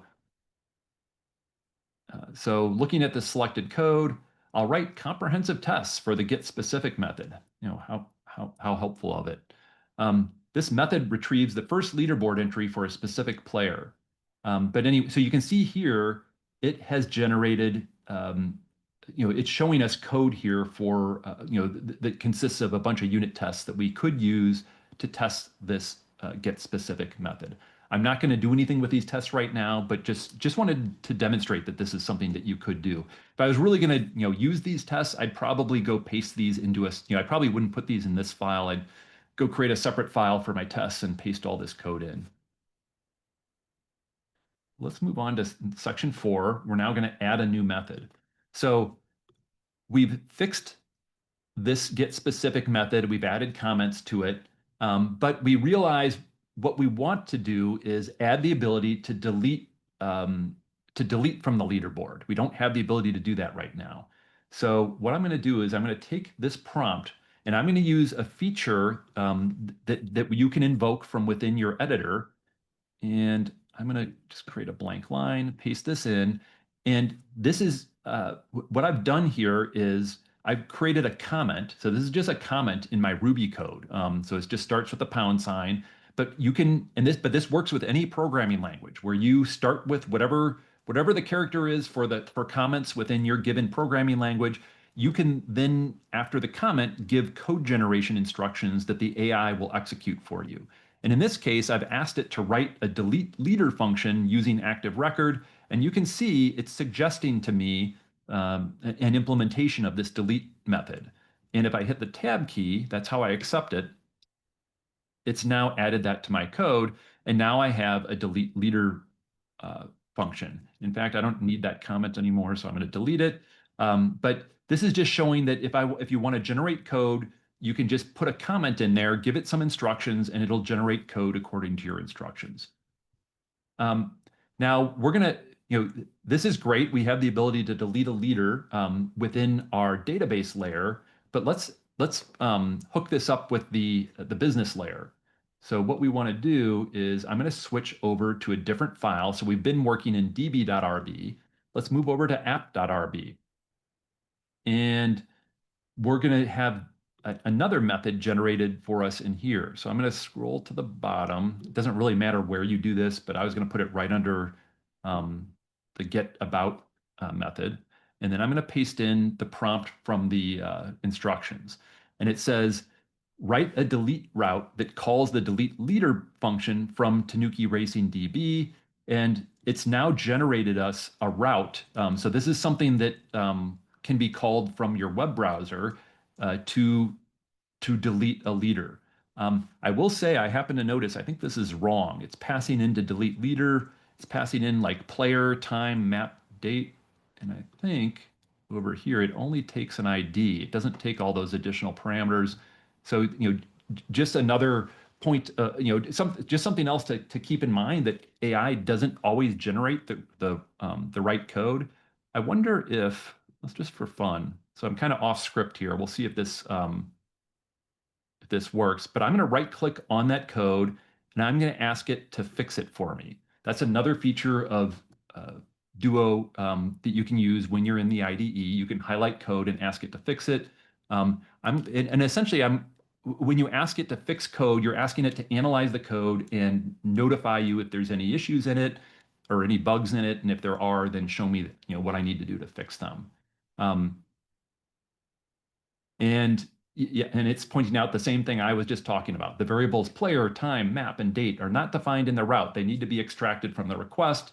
And again, I'm not going to probably go to the trouble to fix this, but just AI generated or generated code that was slightly wrong, but then I can lean on AI to go back and fix it for me. So that is pretty cool. All right, so I'm gonna, we're not gonna actually run this, so the fact that it's incorrect doesn't matter a whole lot. But we're gonna move on to section 5, create a new class. So it says your project manager has asked you to write a brand new calculator class. Oh, exciting. And this is going to be eventually used to add up player track times. So we're going to create a whole new file in here. So I'm going to go to the Explorer within VS Code, and we want to add this to the libtanuki racing folder. So I'm going to click on that folder, add a new file. We're going to call it calc.rb. So we have a brand new Ruby file, totally empty. And we're going to ask AI to generate, we're going to ask Duo to generate this class for us. And I'm going to paste in this prompt that we got from the instructions. And it says, define a calculator class for other functions to use and add support for simple arithmetic operations. And so you can see it's suggesting to me, here's my calculator class. And if I hit tab, I now have a this is very sophisticated. I have a calculator class that can do add, subtract, multiply, and divide. But again, just showing that you can have Duo generate code for you based on your code generation instructions. So it did generate a very simple calculator for us that does simple arithmetic. And so the other thing we want to show off here is, we've got add, we've got subtract, we've got multiply, we've got divide. But what if there are more operations we want to add to this? We want to make this calculator a little more sophisticated. One other feature that you have available to you when you're in your IDE is code completion. So essentially, if I go down a couple lines, all I did was hit enter. Every time I pause typing, the AI is going to try to suggest to me what code it thinks I would want to type next. And it recognized I'm working in a calculator class, and it's saying, oh, maybe you want to, maybe there's some other more advanced calculator features you want to add. Maybe you want to be able to, maybe you want a power function. So if I accept that, I can hit tab. I can hit enter again. Now it's going to suggest to me, oh, maybe you also want to add the ability to do square roots. And we could keep going for quite a while if we wanted to. Maybe you want to calculate the modulo of a given number, and we could go on. And here's the factorial. So again, as you're typing, I'll do it one last time. The AI is going to try to based on the context of the code you're in, it's going to try to guess what you might want to type next. It's going to suggest it. You can see it's grayed out initially. If you want to accept it, you can hit the tab key. If you don't want to accept it, you can just keep typing, and that will delete the suggested code. All right. So I think that takes us through items 3, items 4. And this is a good point made in item 5. So, and maybe this is obvious, but we've been doing all this work in Ruby code today. But odds are most of you probably don't program in Ruby. But Duo works with virtually any any mainstream programming language. So we can go up to this AI sandbox folder, and we happen to have a bunch of files using different programming languages. And I guess I used to be a C++ developer, so I'm going to go into this one. And just to do a quick demonstration of that, you can use Duo features with any programming languages or any programming language. I'm going to have it implement a solution to this two-sum problem for me. And you can see it's suggested all this code. In fact, it's almost too helpful. It gave me solution 1, the brute force function, and solution 2 using a hash map. But again, just to point out that you can use these features with virtually any programming language. I did this with C++. We were doing this earlier with Ruby. If you want to, you can go into any of these other files in whatever programming language you happen to use and and play around with it and have it generate code or fix code or refactor code in your programming language. All right, so that takes us through, I think, most of this section. I guess we now finally need to commit our code to this merge request branch because it's been a while, but we have been working on writing code for our merge request. This was supposed to be a merge request to fix the SQL injection vulnerability. So I'm going to go into VS Code. If you're not familiar, there's a source control icon here on the left, and I'm going to write a commit message, and I'm going to be the type of developer that I used to hate back in the day. I'm just going to say I made some changes and leave a pretty meaningless commit message, and then I'm going to commit this. And so my changes have been committed to the merge requests feature branch. And then I'm going to bounce back to the merge request over here. And by the way, hopefully this didn't confuse anyone. If I go back to where I was, I could click on this go to MR, and that would open up, that would take me back to my merge request. So that's probably what everybody wants to do. But I want to go back to my window where I've got the instructions on the side. So I'm just going to sort of do that myself. I'm going to go to the code menu here on the left and then go to merge requests. And I'm going to pull up this fix input validation security vulnerabilities merge request. And the difference now is if we go to changes, we should see all the changes that we've just made. So in fact, let me look in here. Am I on the right branch? Maybe I'm not. Hold on, let's go back. Oh, I'm sorry. I think it's this. Was it the use of weak hash? Maybe it's or no, that's the one that was generated. What branch did I? Oh, I'm sorry. It's this top one. Fix a vulnerability detected by GitLab security scanners. So now you can see the code changes we just made. Here's the C++ code that was generated. Here's my delete route. Here's my, my fancy calculator class and so on. So all of this, I was just looking at the wrong merge request. And you can also see, so I've committed this. GitLab's running a new pipeline with my code changes. And let's see what else they want us to do with this. So click code. We did all this, just making sure. Oh, I'm sorry, I need to scroll down here. And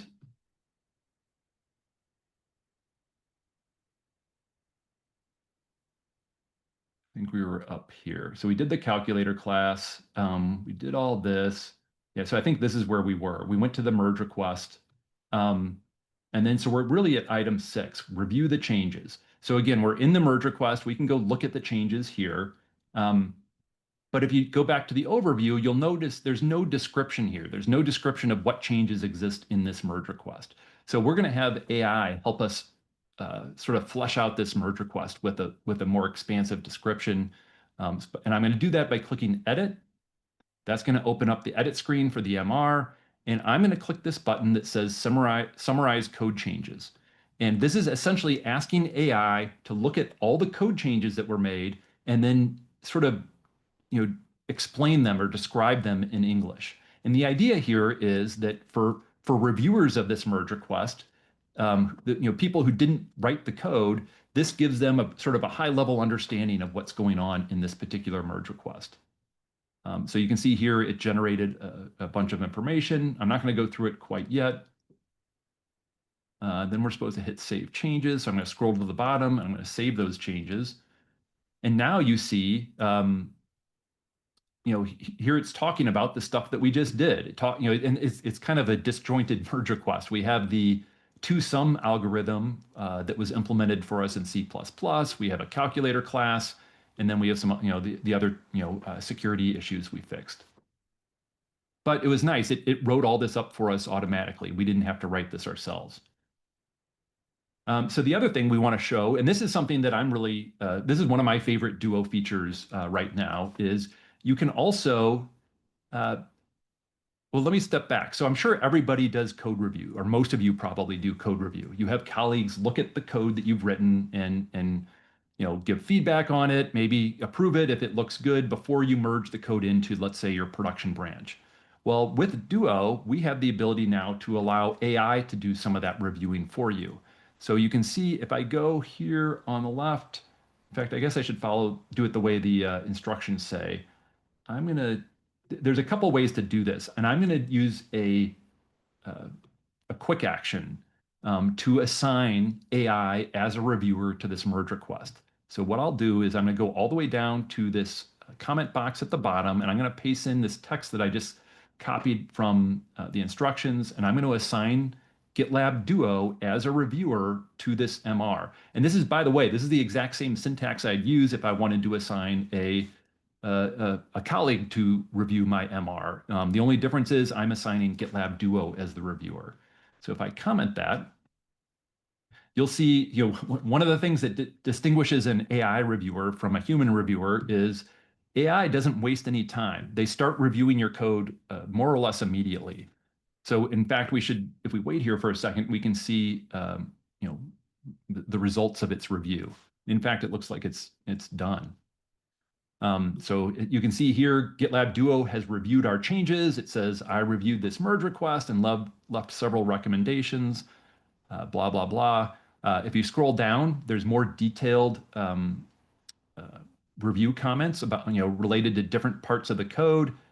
This is about the C++ change. Here's some comments on app.rb. And by the way, if you notice here, it caught this same issue that we'd noticed earlier about it's calling this thing with 4 parameters, when in reality it should just be passing in an ID. And what's really neat is the reviewer offered to make the fix for us. You'll see here it's removing the 4 parameters and just passing in the ID. So this is something where, because it suggested the code, I could just apply this suggestion right to my merge request branch, and get this fixed without me having to manually fix the code at all myself.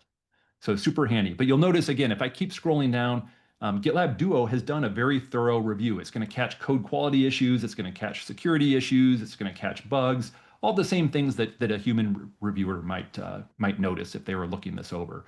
And again, I told you this is one of my favorite features because it does a very thorough job.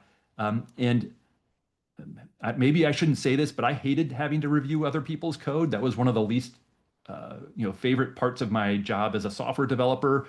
But with the AI assistant doing the review, it sort of knocks out a lot of it takes care of a lot of that work, so that the human reviewers, you still definitely need to have them involved and review the code. But by the time the human reviewers are involved, the AI has often fixed most of the significant issues. All right. So, so we've had Duo review our code. I'm going to go back to the instructions. Once you are ready to merge the changes, you can ask Duo to generate a meaningful commit message. So let me go back to our overview. And I am going to merge our changes. So I have a merge button. By the way, if you don't see this merge button, it's likely because your pipeline is still running.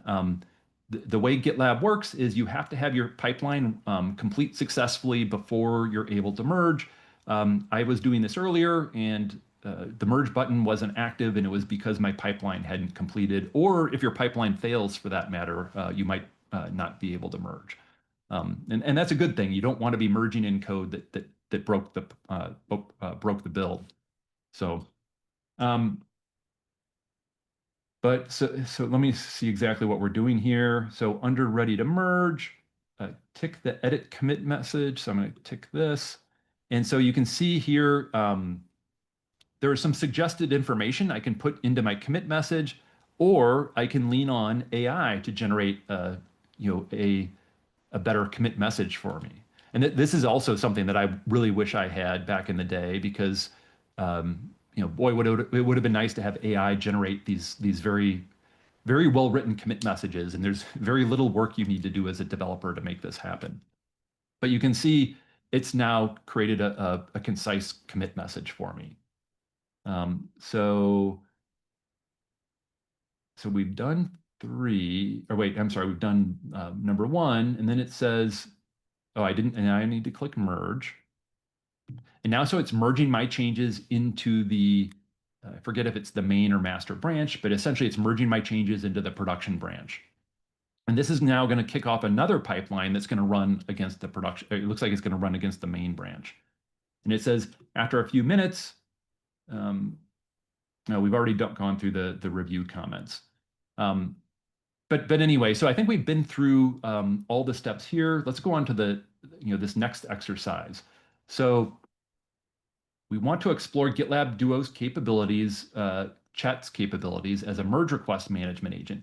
And again, I think one of the things we're trying to show you here is the versatility and the capability of GitLab Duo agentic chat, that you can have it help you with pipelines, you can have it help you with code, you can have it help you with issues and epics and essentially with security vulnerabilities. Anything that exists in GitLab, you can use AI to assist you with. So let's see how it helps with with a merge request. And I'm going to do a /reset. And again, I'm going to make sure I have agentic mode turned on. And there's a lot of requests here. Let's talk through these. I'm not sure I'm going to run all of them. So the first one, analyze the potential impact of these changes on the overall application. What areas might be affected? So again, here it's going to analyze the changes I made in my merge request and sort of report back to me on the impact to the overall application. The next one is release planning. Based on these security fixes, what should be included in the release notes and what deployment considerations should I keep in mind? And again, so it's looking at the changes made in this MR and trying to help me out with deployment considerations and and it's going to list for me what security fixes should be listed out in the release notes. So no one likes writing release notes. So what rollback strategy should I have in place for these security changes in case issues arrive in production? Let's just for fun, we'll take one of these and we'll run it. So what rollback strategy should I have in place for these security changes in case issues arise in production? And we'll let that one go for a minute. And then it can also help with our testing strategy. So we just added some new code to the application and we didn't write tests for that code. So we're going to ask it, what additional tests do we need to have done before merging these changes? And we did just merge these changes, but so perhaps we should have asked this before kicking off the merge. But that's great.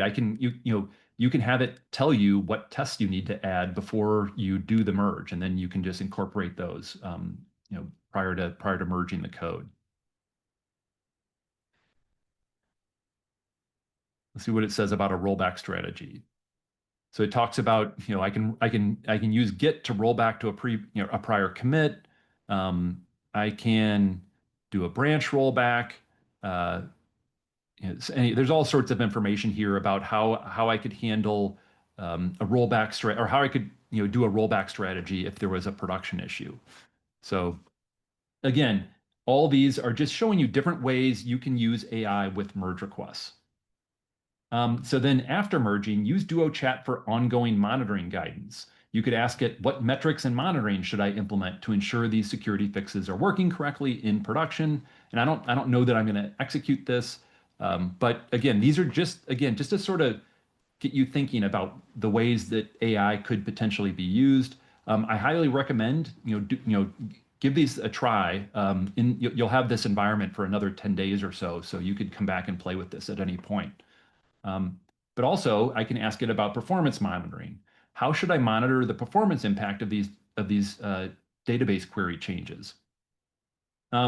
So again, I highly recommend you try those yourself. But I'm going to leave that as an exercise for you, just so we don't have to wait for those to execute. And with that, we've actually reached the end of the hands-on lab. So I think the only thing I haven't done is I haven't closed my issue. We've done everything in the instructions, so we can close the issue. Let me make this a little bit bigger. So what I can do is go to the top, and I'm going to close my issue by hitting the three dots, and that's going to sort of just indicate that we're done with the hands-on exercise. And with that, I think we can go back to the slides. And there are a handful of slides yet to cover, but not too many. And so the chapter we have to go through next is called GitLab AI Best Practices. And you can see here we're motoring right along. We do have transfer project and conclusion after this, but both of those are very, very brief. And even this chapter, I think there's only 5 or 6 slides. So I know we've been going for a while. I don't think there's too much longer. And a lot of this is just sort of wrap-up information or things that tie back to things that Ebru had discussed earlier when she was going through the slides, and some of the things that perhaps I discussed as we were going through the exercise itself. The thing that distinguishes GitLab from other tools in this space is that GitLab is a comprehensive platform. It encompasses the whole software development lifecycle. You're able to do everything from agile planning to coding to CI/CD to security scanning to deployment, and all that data for all those operations is kept within the platform. And that's always been one of the main points of value of GitLab. But now with AI, AI is able to leverage all that data to help you with any aspect of the SDLC. Again, with writing code, with your CI/CD pipeline, with your vulnerabilities, with your with all the stuff that we looked at as we went through the hands-on exercise. The other thing is this last bullet point on the slide. Just want to point this out, that we're not tied to any particular cloud provider. We're cloud agnostic, so you can run us on any cloud provider that you want. You can run us on a server in your data center.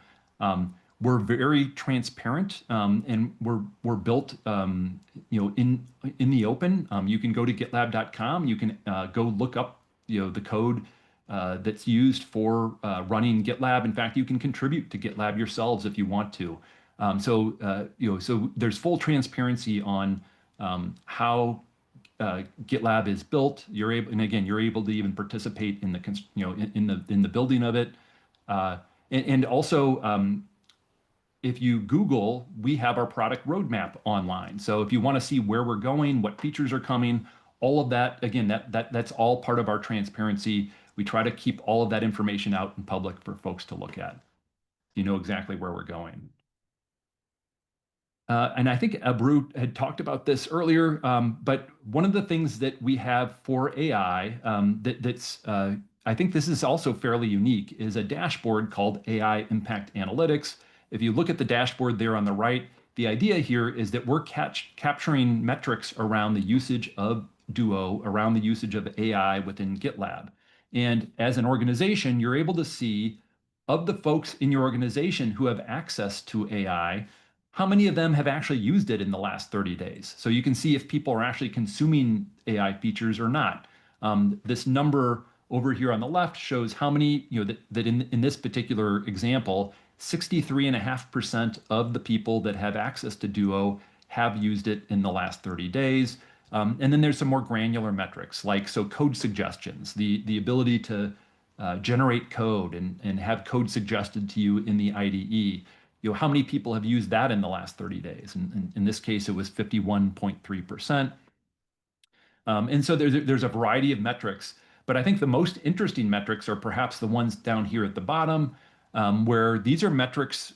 These are what are called DORA metrics, and these are, if you've not heard of DORA, they're industry standard performance metrics. I think they were invented by Google, but they measure how quickly you can get features implemented and into production. They measure things like failure rate and a variety of other things. But what's interesting about their appearance on this particular dashboard is that they are measuring performance of the folks in your organization who are using AI.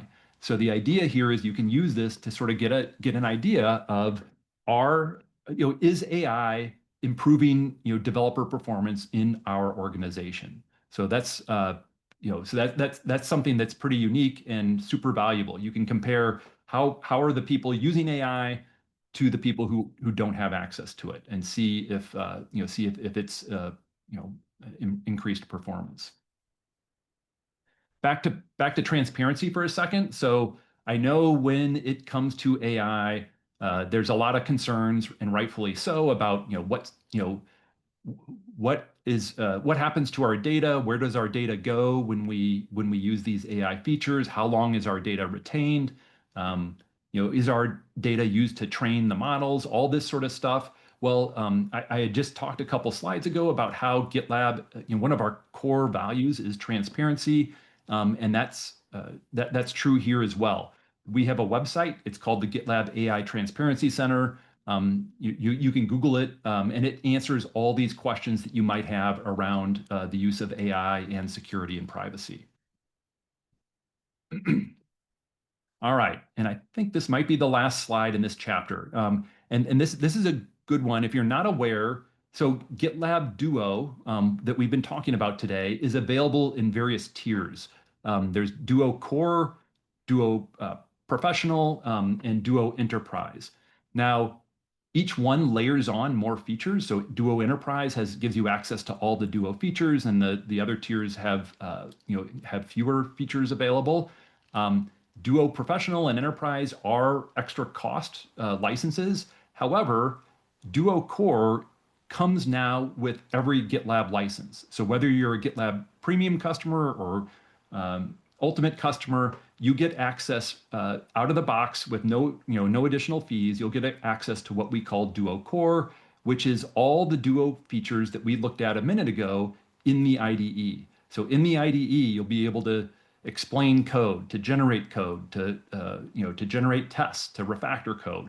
So all the in IDE AI capabilities are available to you with, I want to say for free. There's no additional cost if you're a GitLab customer today. You don't have to pay extra to get access to the Duo Core functionality. All right, so this next chapter is called Transfer Project. I'm going to burn through this very quickly. You can see we're near the conclusion. The idea behind this particular chapter is just to let you know that all the work you've done in this workshop environment today will get deleted at some point. Now you have, I think, 10 days before you have to worry about this. So I wouldn't do anything today. But if you want to keep all your data that you've created while working in this workshop environment, you're going to have to transfer it somewhere else before it gets deleted 10 days from now. So, or whenever the expiration date is. If you go into your project that we've been working in, if you go into the repo and look in the Tanuki Racing Courses Transfer Project folder, you'll find a file in there called transfer.md. Click on that, and that will give you all the steps that you need to follow to save your work if you want to save it before this environment goes away. So I just wanted to make you aware of that. Some of you may not even care to save your data, but if you do, this is how you would do it. All right, and we're finally at the last chapter, the conclusion. Just to reiterate the things that we've been talking about throughout the whole presentation today, is that with GitLab, we do have Duo features that help you throughout the whole SDLC. We don't just help you with writing code, it's with all the other aspects of the software development lifecycle as well. From a security perspective, we do keep your code secure. We never use it to train models. We don't retain any of the data used in any of the AI queries. It's discarded immediately. And something that I don't think we touched on this, but we do also have capabilities within GitLab called model ops, where they would assist you if your organization is going down the path of building your own AI models. We do have functionality within GitLab that would help you build models yourself. So with that, I think we've reached the end here. And as Logan had mentioned earlier, we can sort of pause now, and we're happy to take questions and verbally answer them in the time remaining. Yeah, so just a reminder, the group will be live until September 15th. So you will have plenty of time to mess around with the features. And again, we have a number of releases coming up that you'll still retain access to this group to do so. For any remaining questions, just please go ahead and throw them in the QA section or paste them in chat. We will hang out for a little bit while we wait to see if there's any questions that come in.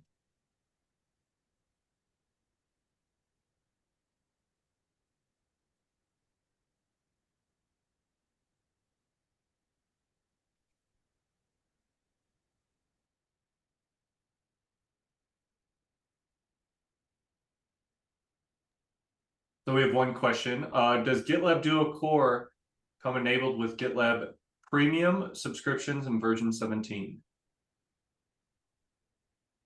That's a good question. It does. It is. You're right in that it. I want to say it came out. Was it in version 18 or 18.2? Let me check on that very quickly. But you're right. It's not available in 17. You do have to have the appropriate version in order to use it.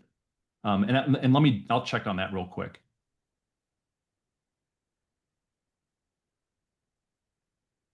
But if you're on version 17, you're going to definitely have to upgrade first. I found in the docs, I'll send a link. So it is required to be on 18 later. And then as long as you had some sort of subscription, it's applied. Yeah. I Thank will you. send that in the chat.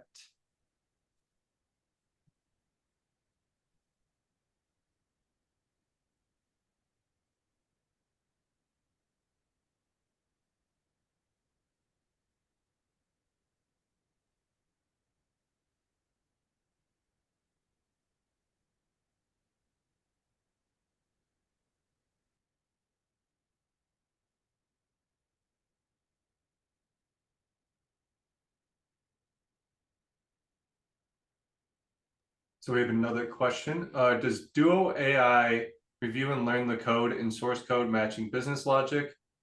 And does code suggestion and code review based on business logic, or would it be a standard one? I'm not sure I understand the question. You can clarify if I misspeak, but I believe the question is, does Duo AI and code suggestions, code review, etc., kind of train itself on business logic, or is it just kind of standardized? So for code, so I guess you can customize it and hopefully I'm answering the right question. But so for example, I know a lot of organizations from a code review perspective, they have their own, rules that they want their developers to follow, whether it's, this is how we want our for loops formatted, or maybe there's certain coding standards that are specific to the organization that need to be followed.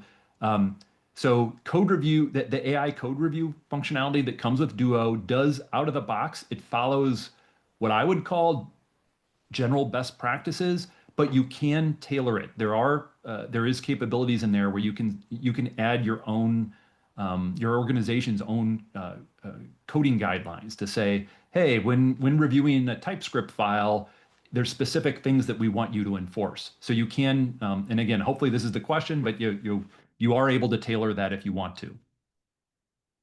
And just to add on to that, we sent the docs earlier in the chat, but you can do the same for agentic chat. You can set your own custom rule set so it interacts however you want it to. I assume this is going to evolve as the product goes into GA, but right now it's only available on the web, on your local IDEs to do that. The next question we had is, what features of Duo are only available with the Ultimate subscription?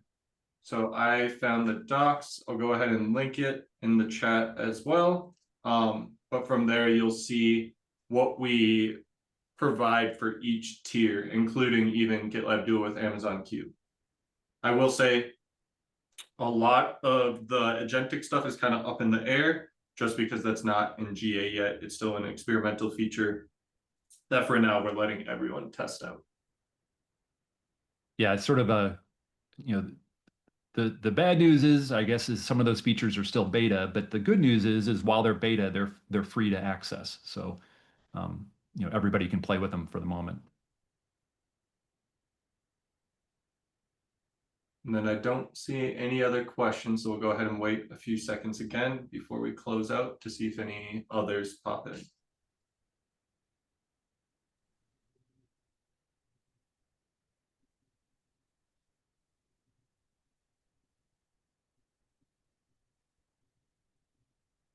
Okay, not seeing any other questions.